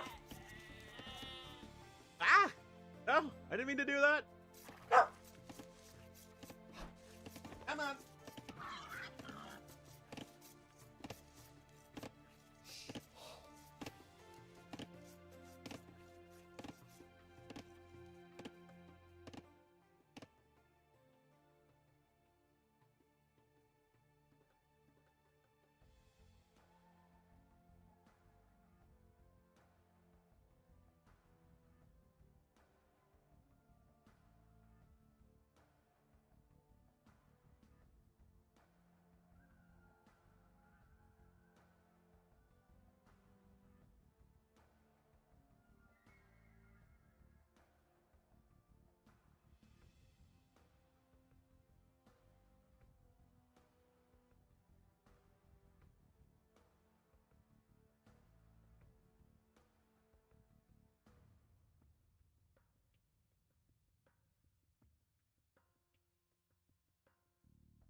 All right. All right. Anything thrilling happen? ACCM got a Vil kill?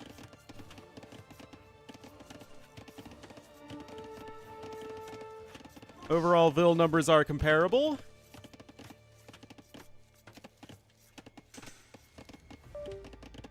Up. Oh, jeez. Okay, now we're good. We're back.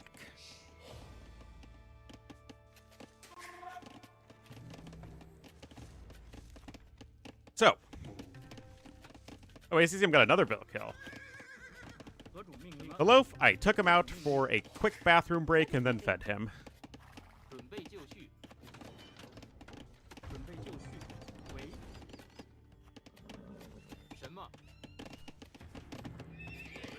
Well, a couple Vil kills are going to do ACCM quite well.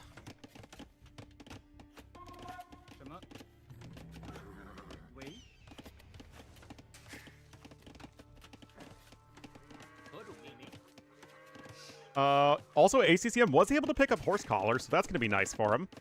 Res collected still in favor of Chinese, though.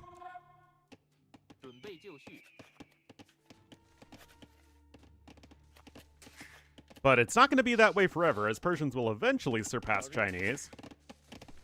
Plus ACCM idols is TC.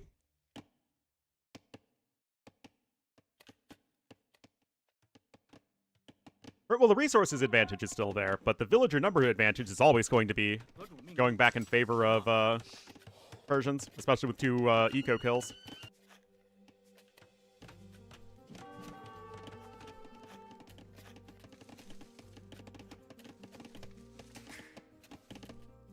But things otherwise seem very peaceful, and at the very least, MbL at this point is looking like he'll get a better Castle Age time.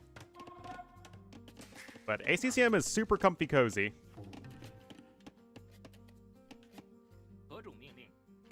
And now, I'm going to need to play with the Corgi. Because, apparently... Why?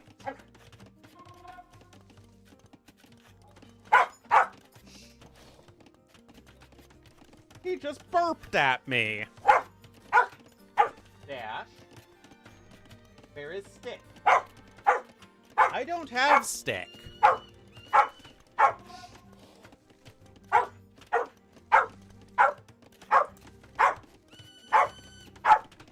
Dash. Dash, where is Stick?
Oh, we lost 2 more Vils? What happened?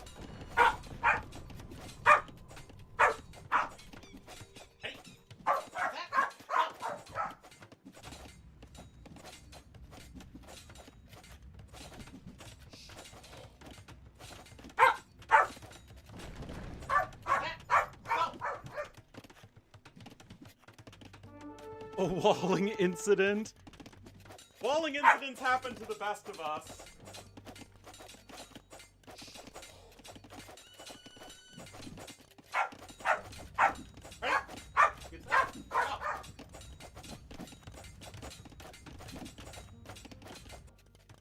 Well, he's still going to be much faster to Castle Age at the very least.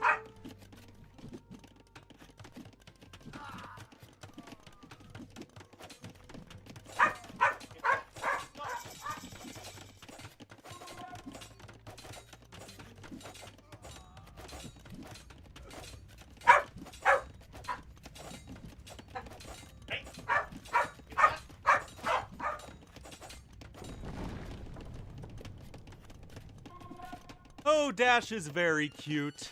And very noisy. Ready? Go!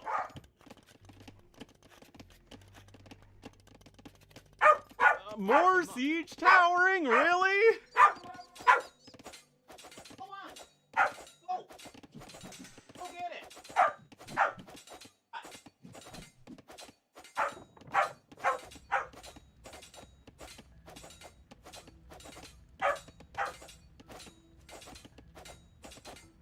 Come on!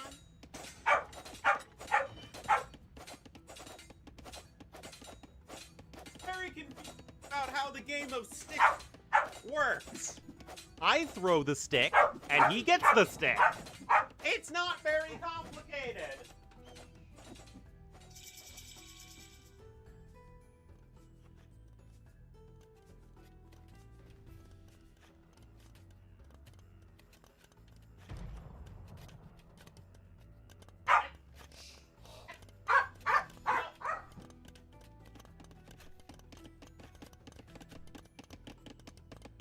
All right, the units are in here. ACCM seems to be going CA.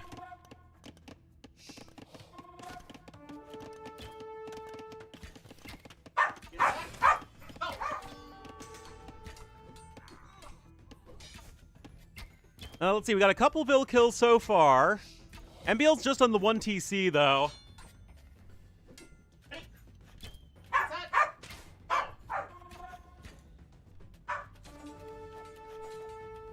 Go get it! Go on! Get it! Go get it!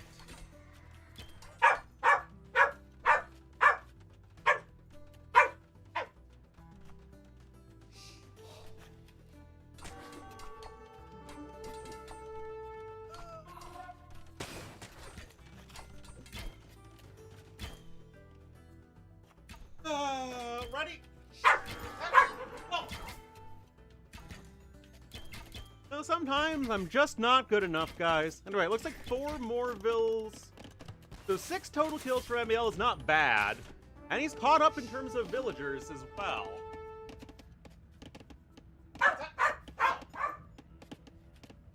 So it seems like this is quite possibly paying for itself.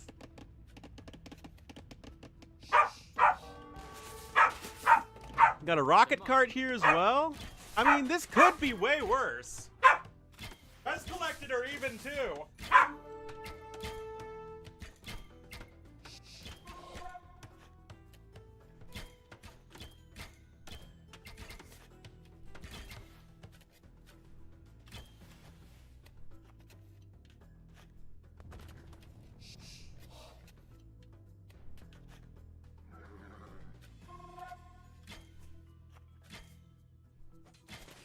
The taxi comeback is real. Either the taxi comeback is real or the struggle is teal. One of the two.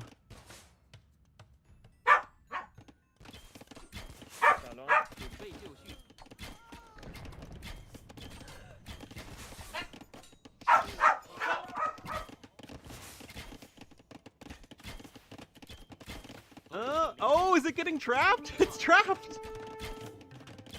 Not something that you see every day.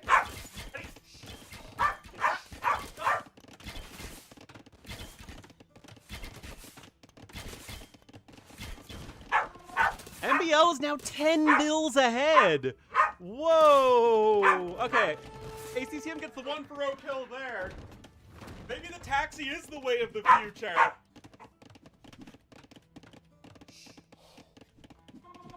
Go on.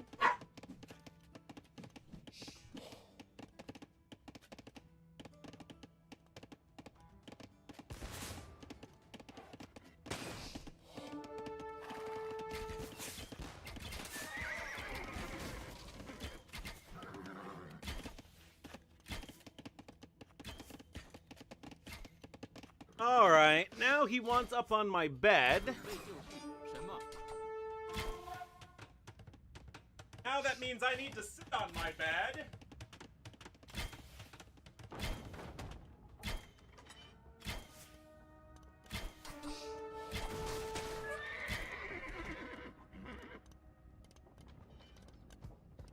Hi. Yeah, 10-0 lead right now. Hell.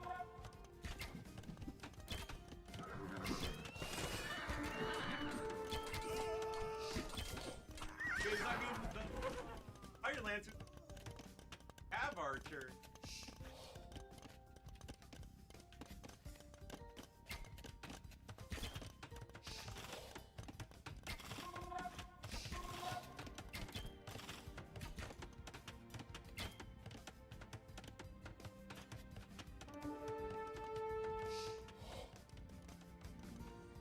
Ed retiring test matches.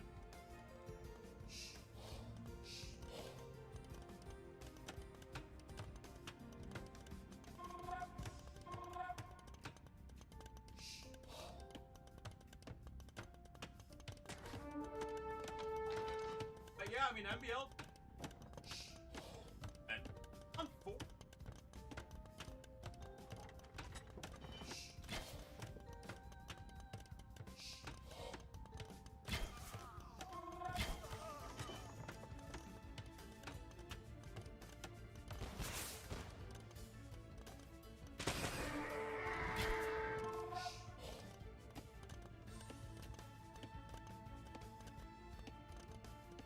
Right, we're good. I get over here and still pet you.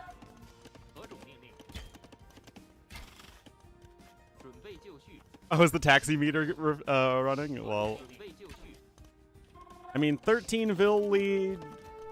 ACCM does have enough stone for a castle, and there it comes.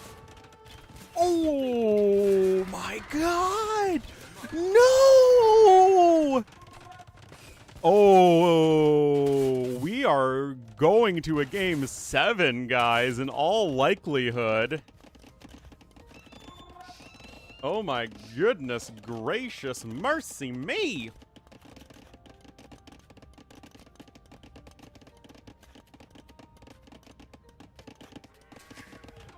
I have your permission to use the S word, how generous. Alright, I mean, and just so far behind in villager count, behind in resources, and this is looking so good for MbL after a rough start. Cash on his throne, exactly. Yeah, I mean, just get a semi-decent forward castle and get up to Imperial Age, and I don't see how you lose this one. Wall art choices? Well, he can deal with that.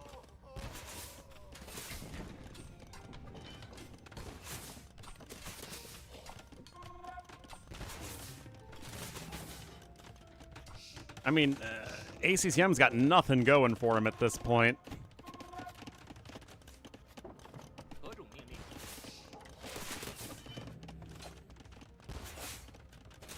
And another victory for the taxi.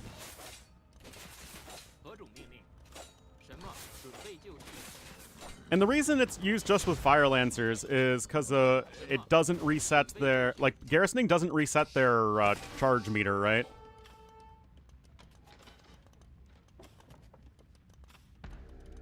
I'm pretty sure that's how that works.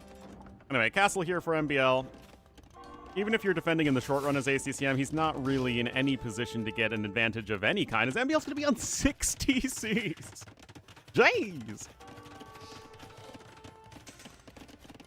Well, I guess that's one way to protect your eco. Another castle coming in from ACCM. Let's see if you can get this one established.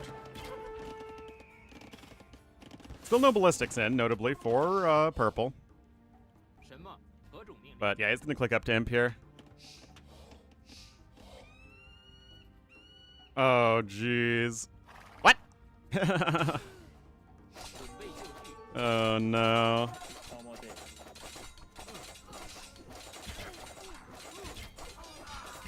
Oh, no.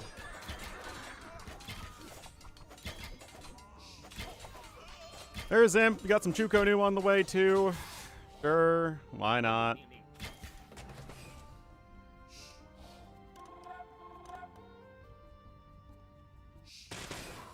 Look at this. GG. Oh my goodness. MbL taxiing his way to victory and bringing us to a Game 7.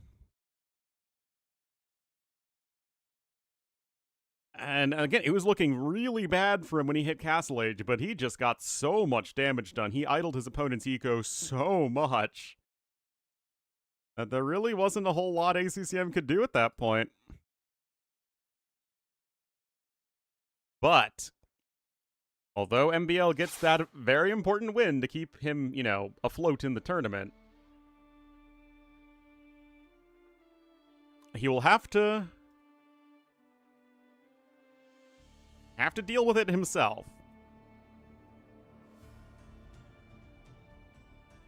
Well, I mean, these guys could have banned Chinese. They just chose not to. Either of them could.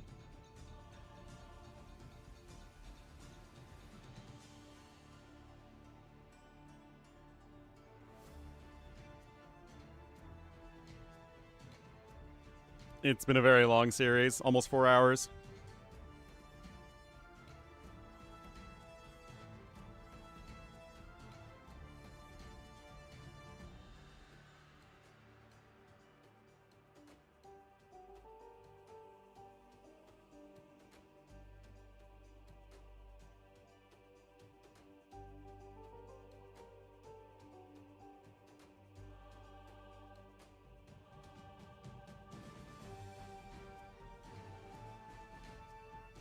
Now, it's going to be Chinese for ACCM. I mean, no question. Does MbL... I mean, he has 3 choices. Shu, Gujaras, Franks.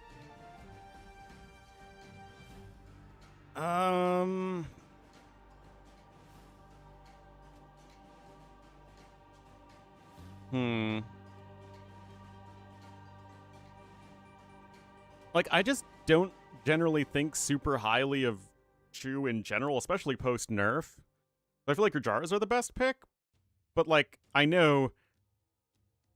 What? Oh my god, guys. ACCM is going wild here.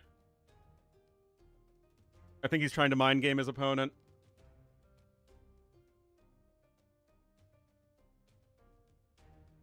What? The Sea Chair Taxi is really fun? I don't know about that.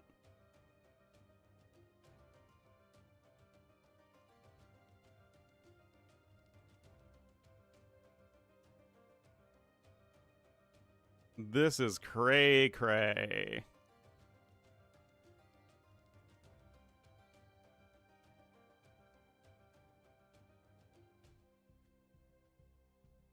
One minute, guys, and we will get into game number 7. The rubber match. Winner moves on, loser is out. Complete BS? I mean, it just feels kind of gimmicky and cheesy. I don't think he forgot about that.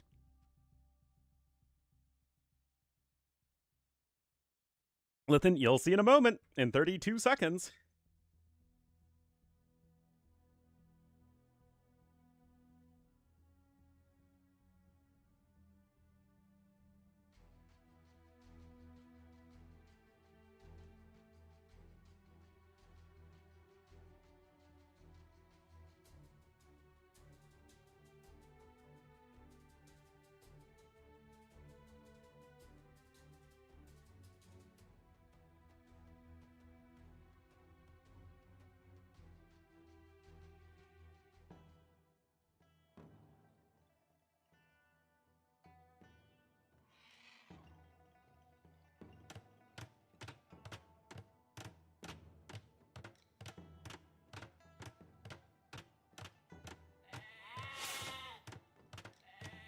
All right, guys, here we go. This is it.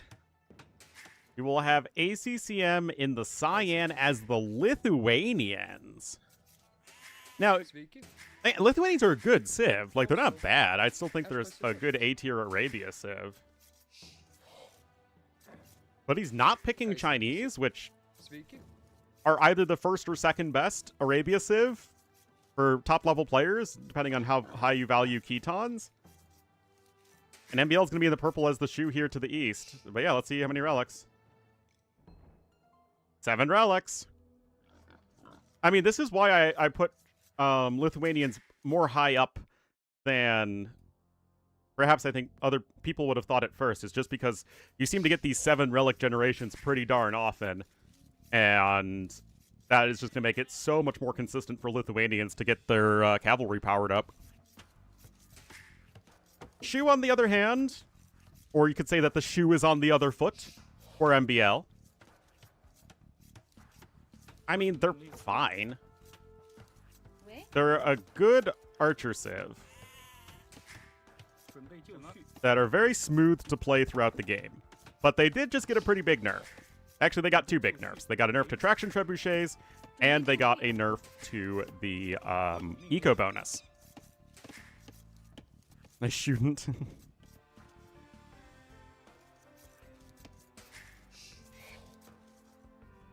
It would be nicer if it was 1 relic less.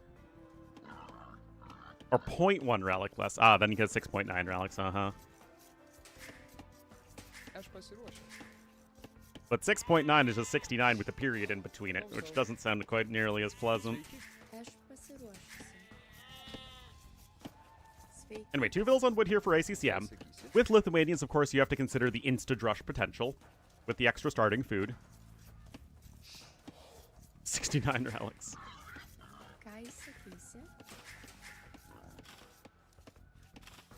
Bloop. But no laming shenanigans so far.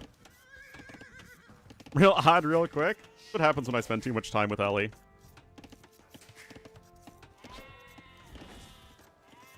And about this juvenile joke. I'm sorry that my maturity levels are not where they need to be.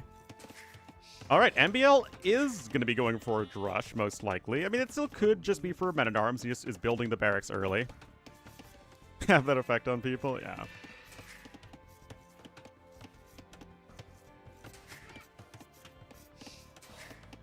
Alrighty. Again, Shu can do any early build, because, again, you have a good, solid all-around eco.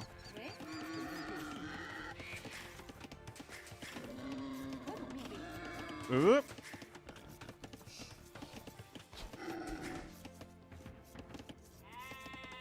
Is weird. Truer words have never been spoken. So gold is forward for both players on a hill. Not good for either. Both players have 1 back wood line and a bunch of forward wood lines. So this is all even Stevens. Forge bushes are a little bit further back, but a little bit more exposed if you are MbL. Nobody's getting a big map win or anything like that. That's at MbL 3 militia drush. Classic drush. Interesting, guys.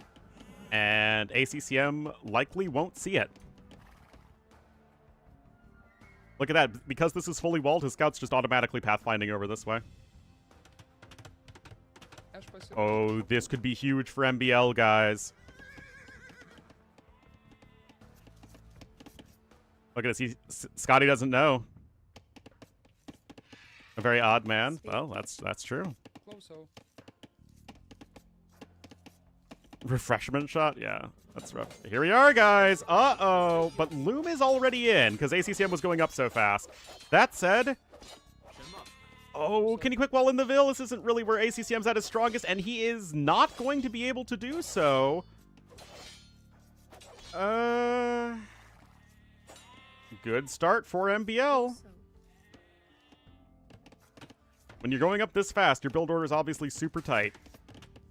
Especially with double lumber camp. He's just not going to have the resources he needs for a stable. Great drush. I mean, it's definitely a bit of a gamble to go for a full 3 militia drush. If I cheer against MbL because he's playing a 3k civ? Well, considering that I equally like both of these players, I think that's quite reasonable. Oh, hold on. I got another mega paragraph text from my mom at the hospital.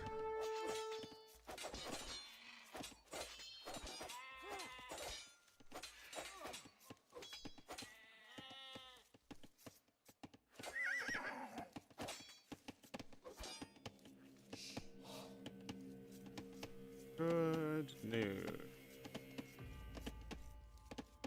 All right, so it looks like my dad will still be able to go to the rehab facility. Because after yesterday and, like, his fresh surgery that's going to be even messier to heal, they weren't going to accept him. Oh, no. Oh, no.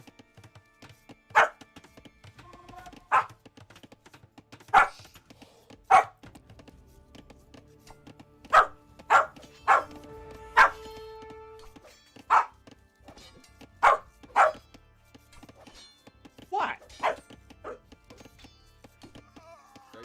Militia does go down there. My Leppy will not want to stay there.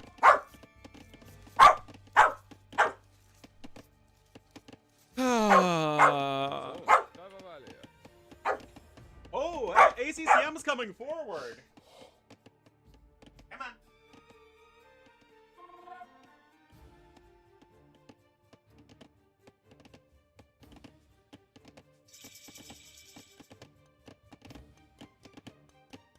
Now we're settling down. Won't do lap time if I'm in air. Likely to my bed.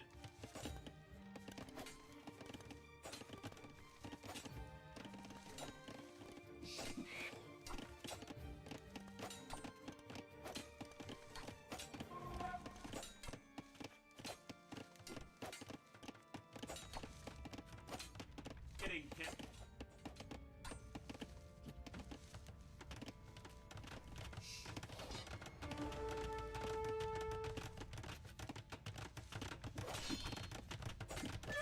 Wild, it's gonna give a tower run. Hell is still ahead. Hell from this.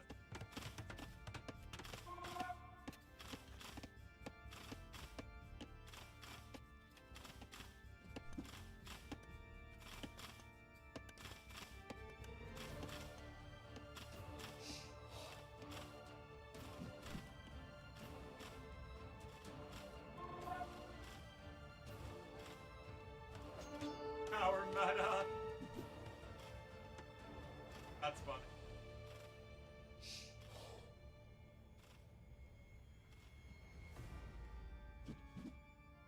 Go for a drop.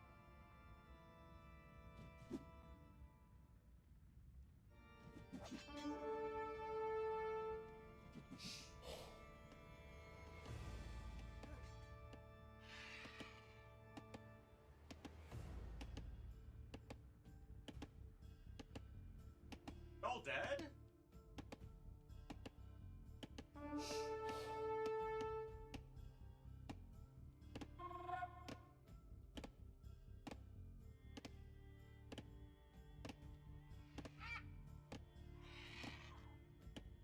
Guys, that seems pretty. Kills Eco. And it's kind of hard to tell.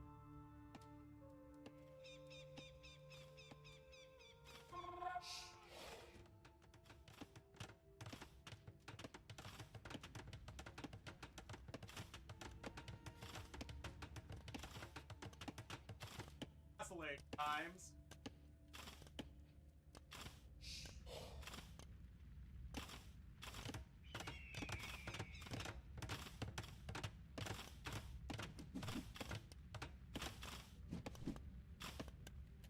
You can only under 30%.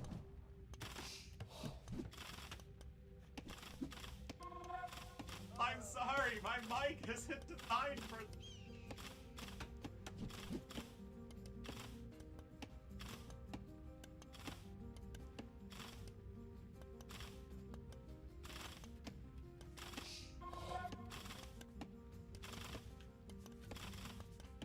I am shouting!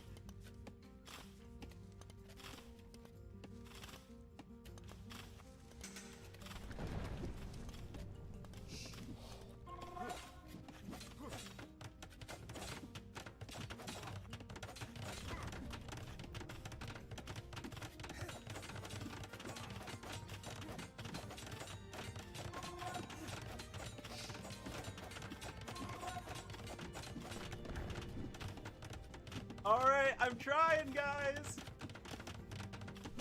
I'm trying. All right. Arrow coming in here. Can't tell if MbL has Horse Collar. That would be a nice pickup. Like around 300 more resources. I can't reach my mouse. I'm right-handed. It's on the other side of my keyboard.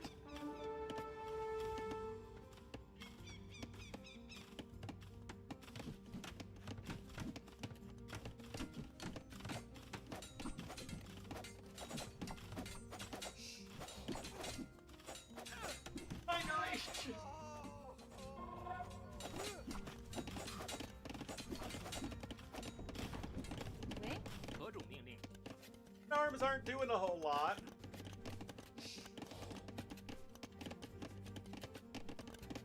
Wheelbarrow's gonna be nice for MbL though. Alright, we're gonna try. Back down over here. Not have the dog bark at us. There we go.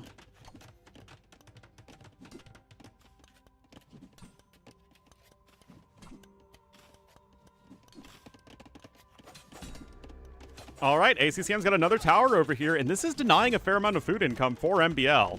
Defensive tower coming in over here to the west. But, I mean, this is a big, big play. Oh. And then he hears something. Probably another package being delivered. Uh-huh. Uh-huh. Oh my goodness. Anyway, this is so wild. Going for the tower rush here. He's losing Vills. Like, that obviously ain't good here for ACCM. He loses all but one, and she's on low HP. Blacksmith now incoming, but like, look how messy MbL's eco is. ACCM's catching right back up in terms of resources, but look at this. He's still open at home. Skirm goes down over there. Another tower coming in. Again, denying a lot of farming. Wait, MbL deleted his walls? Oh, jeez. That's not what you want to do. Gonna force out another tower right there, which means it's more resources you can't spend at the market. And guys, ACCM is gonna be getting up to Castle Age here in just a second. Now, these vills are all walled in and safe, so are these ones, although those vills are kind of derping around. There's one spearman over here and one spearman over here. Still not that much, but there we go. Castle Age is coming on in. And look at this, MbL now behind in resources. This tower rush has been wildly effective. There we go, another tower here. Again, like, actual tower rushing in the year of our Lord and Savior Doubt 2025. Now, a villager kill over there is very nice for MbL. Again, you take what you can get. But I mean, to have the decision, have the guts to go for a tower rush? Well, I mean, I guess if you're still towering here at the front, it was going to bust in, you know, sooner or later anyway. Probably a bit more effective than he thought, but not by, like, that much. Anyway, MbL doesn't have any stone or gold income, so he just going to have to go for over there, but that's going to be okay in the short run. That said, it's going to be tricky to do a Castle Age transition, right? Because you just have some trash units as our Lithuanians player, ACCM. Both players have identical eco upgrades. And another defensive tower here. Neither player giving up on their towering ambitions. You could do anything? Oh, well. If it works, right? Is there a Vill here? All right. That's another nice kill there for MbL. Some cav upgrades coming in, and there is the second stable even.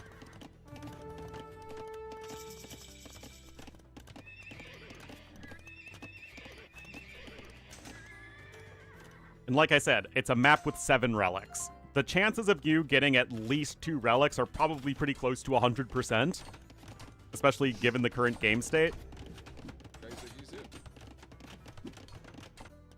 And then, of course, anything on top of that is just going to be even more devastating. Bosaw coming in, double knights queued up. This isn't really what we see again. Like, this just feels so outdated. Right? It's like, who goes for double stable knight and Castle Age, no skirmisher upgrades, no bodkin, just getting Bosaw and actually producing from 2 stables and getting a monastery? Like, this feels like 2021, 2022.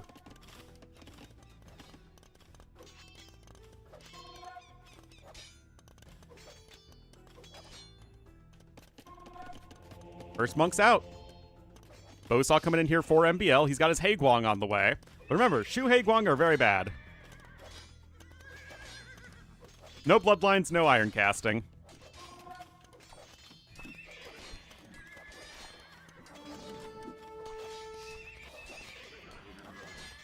Second TC coming in for ACCM. He's by no means all in. So you have to be extra careful of the scouts running around. And of course, MbL knows just as well as we do that his opponent's going to be trying to go for relics. And another tower coming in, but this is all not really what you want to be doing. And guys, I fear for MbL. Nice job there to save the monk.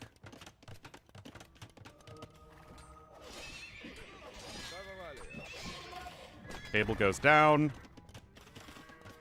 But this is one of the many reasons I just don't love Shu all that much. You're so limited right now. No good monks, no good cavalry, no good cav archers.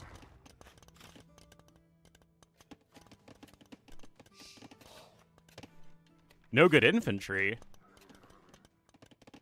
I mean, you really just do archers and siege. Second TC being built to the back, but we've got a third one on the way here for ACCM. I mean, heavy plow is nifty and all that, but...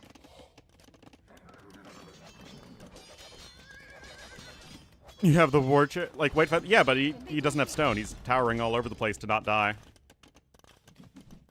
Also, I feel like White Feather Guards are still going to be very bad as soon as these relics start to come in for Lithuanians.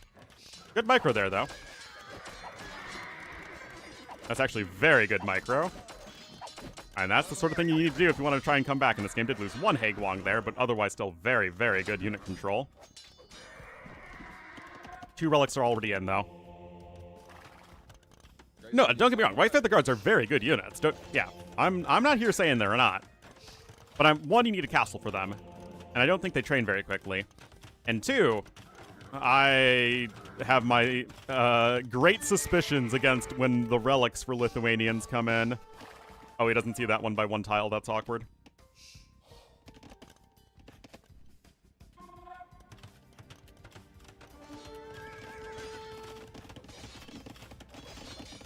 ACCM is behind in villagers killed, but he's still slightly ahead in resources. He's ahead in TC number. Eco upgrades are only a little bit better for MbL.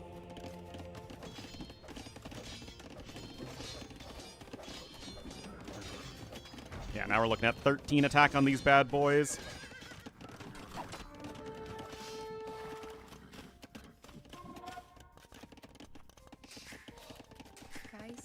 Kaisa Kisa. Oh my god, he still doesn't see it. Oh man, rip. It's fine, there are other relics on the map he can take. He's gonna get this one, and that'll get him up to his big 4. And it also helps his eco too, like, you know, on top of the extra attack, of course. Anyway, guys, this might just be it. I know, it's so bizarre.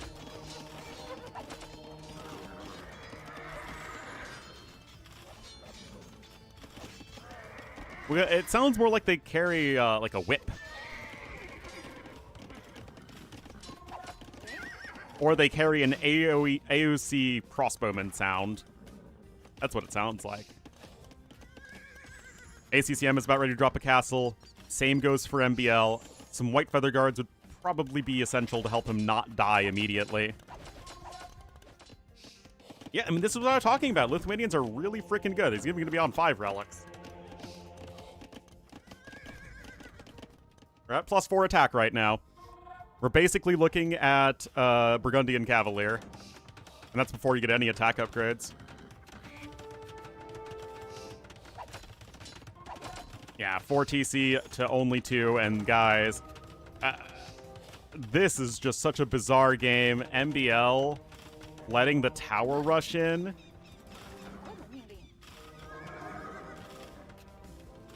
And that would be 2 games that MbL would be losing after he was off to a very good start. Remember the Vikings versus Berbers game? MbL had a great early game. It seemed like he was doing well early on here as well. Was the finals? It would be a very exciting finals. Although this last game is a bit of a bummer. Just because it's not likely going to be going to post-imp. Yeah, obviously this castle's not going to get stopped. Handcart coming in for MbL. I mean, he's trying to get his eco going as best he can, but it's 2 TCs to 4 and 5 relics to 0. And that's not even including this one that is being missed by, again, 1 tile. 1 tile in 3 directions. Not often we see that.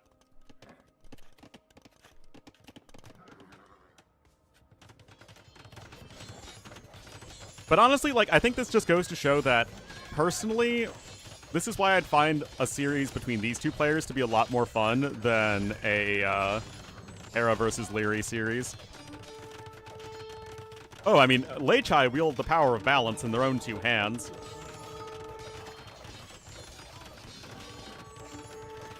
But I mean, I don't think that we can argue against ACCM being the more deserving player in this particular series, even though it's obviously extremely close. And I think, again, I still think both of these guys are top 10 Arabia players. I really, truly do. And I think MbL would beat a lot of the other players who are in the round of 16. He just happened to run into ACCM. Now we got Forging coming in too. Why is MbL losing? Because ACCM is playing very slightly better.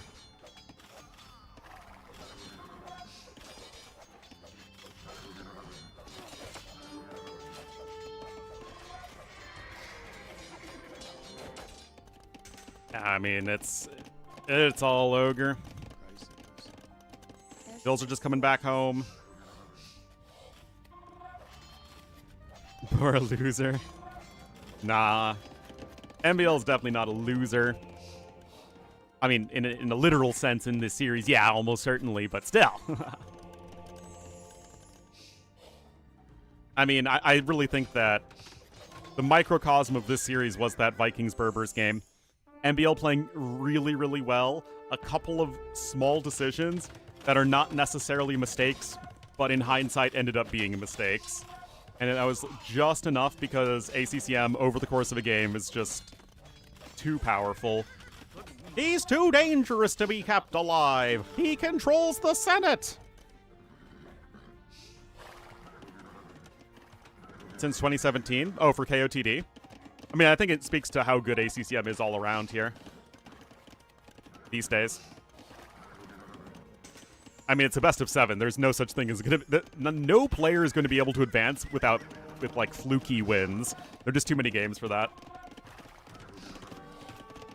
Now, MbL is on his way to imp, but it's still too far gone. Flying Blasphemers? Oh, yes.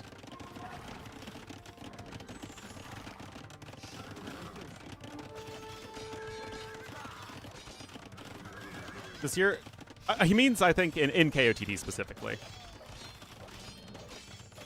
Yes, I at lowest, you can put ACCM top 6 in the past year. Anyway, obviously, this is all over.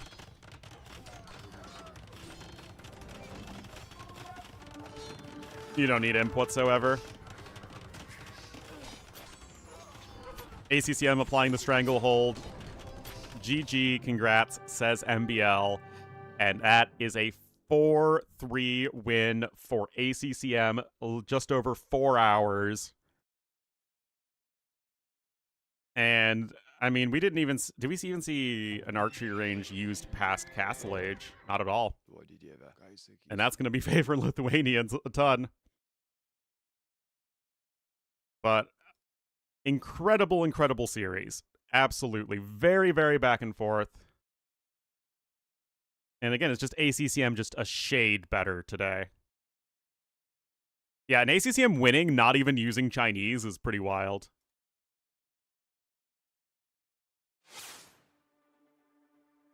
Crazy, crazy stuff. Yeah, but their eco's still better. I mean, should be. We don't have, you know, a ton of data after the nerf. Yeah, good stuff, good stuff. That was a lot of fun.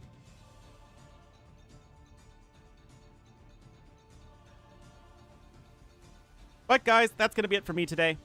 Thank you so much for watching. I'll probably be back tomorrow, but I got stuff I need to do. Thanks so much for watching, guys. Really glad I casted this series.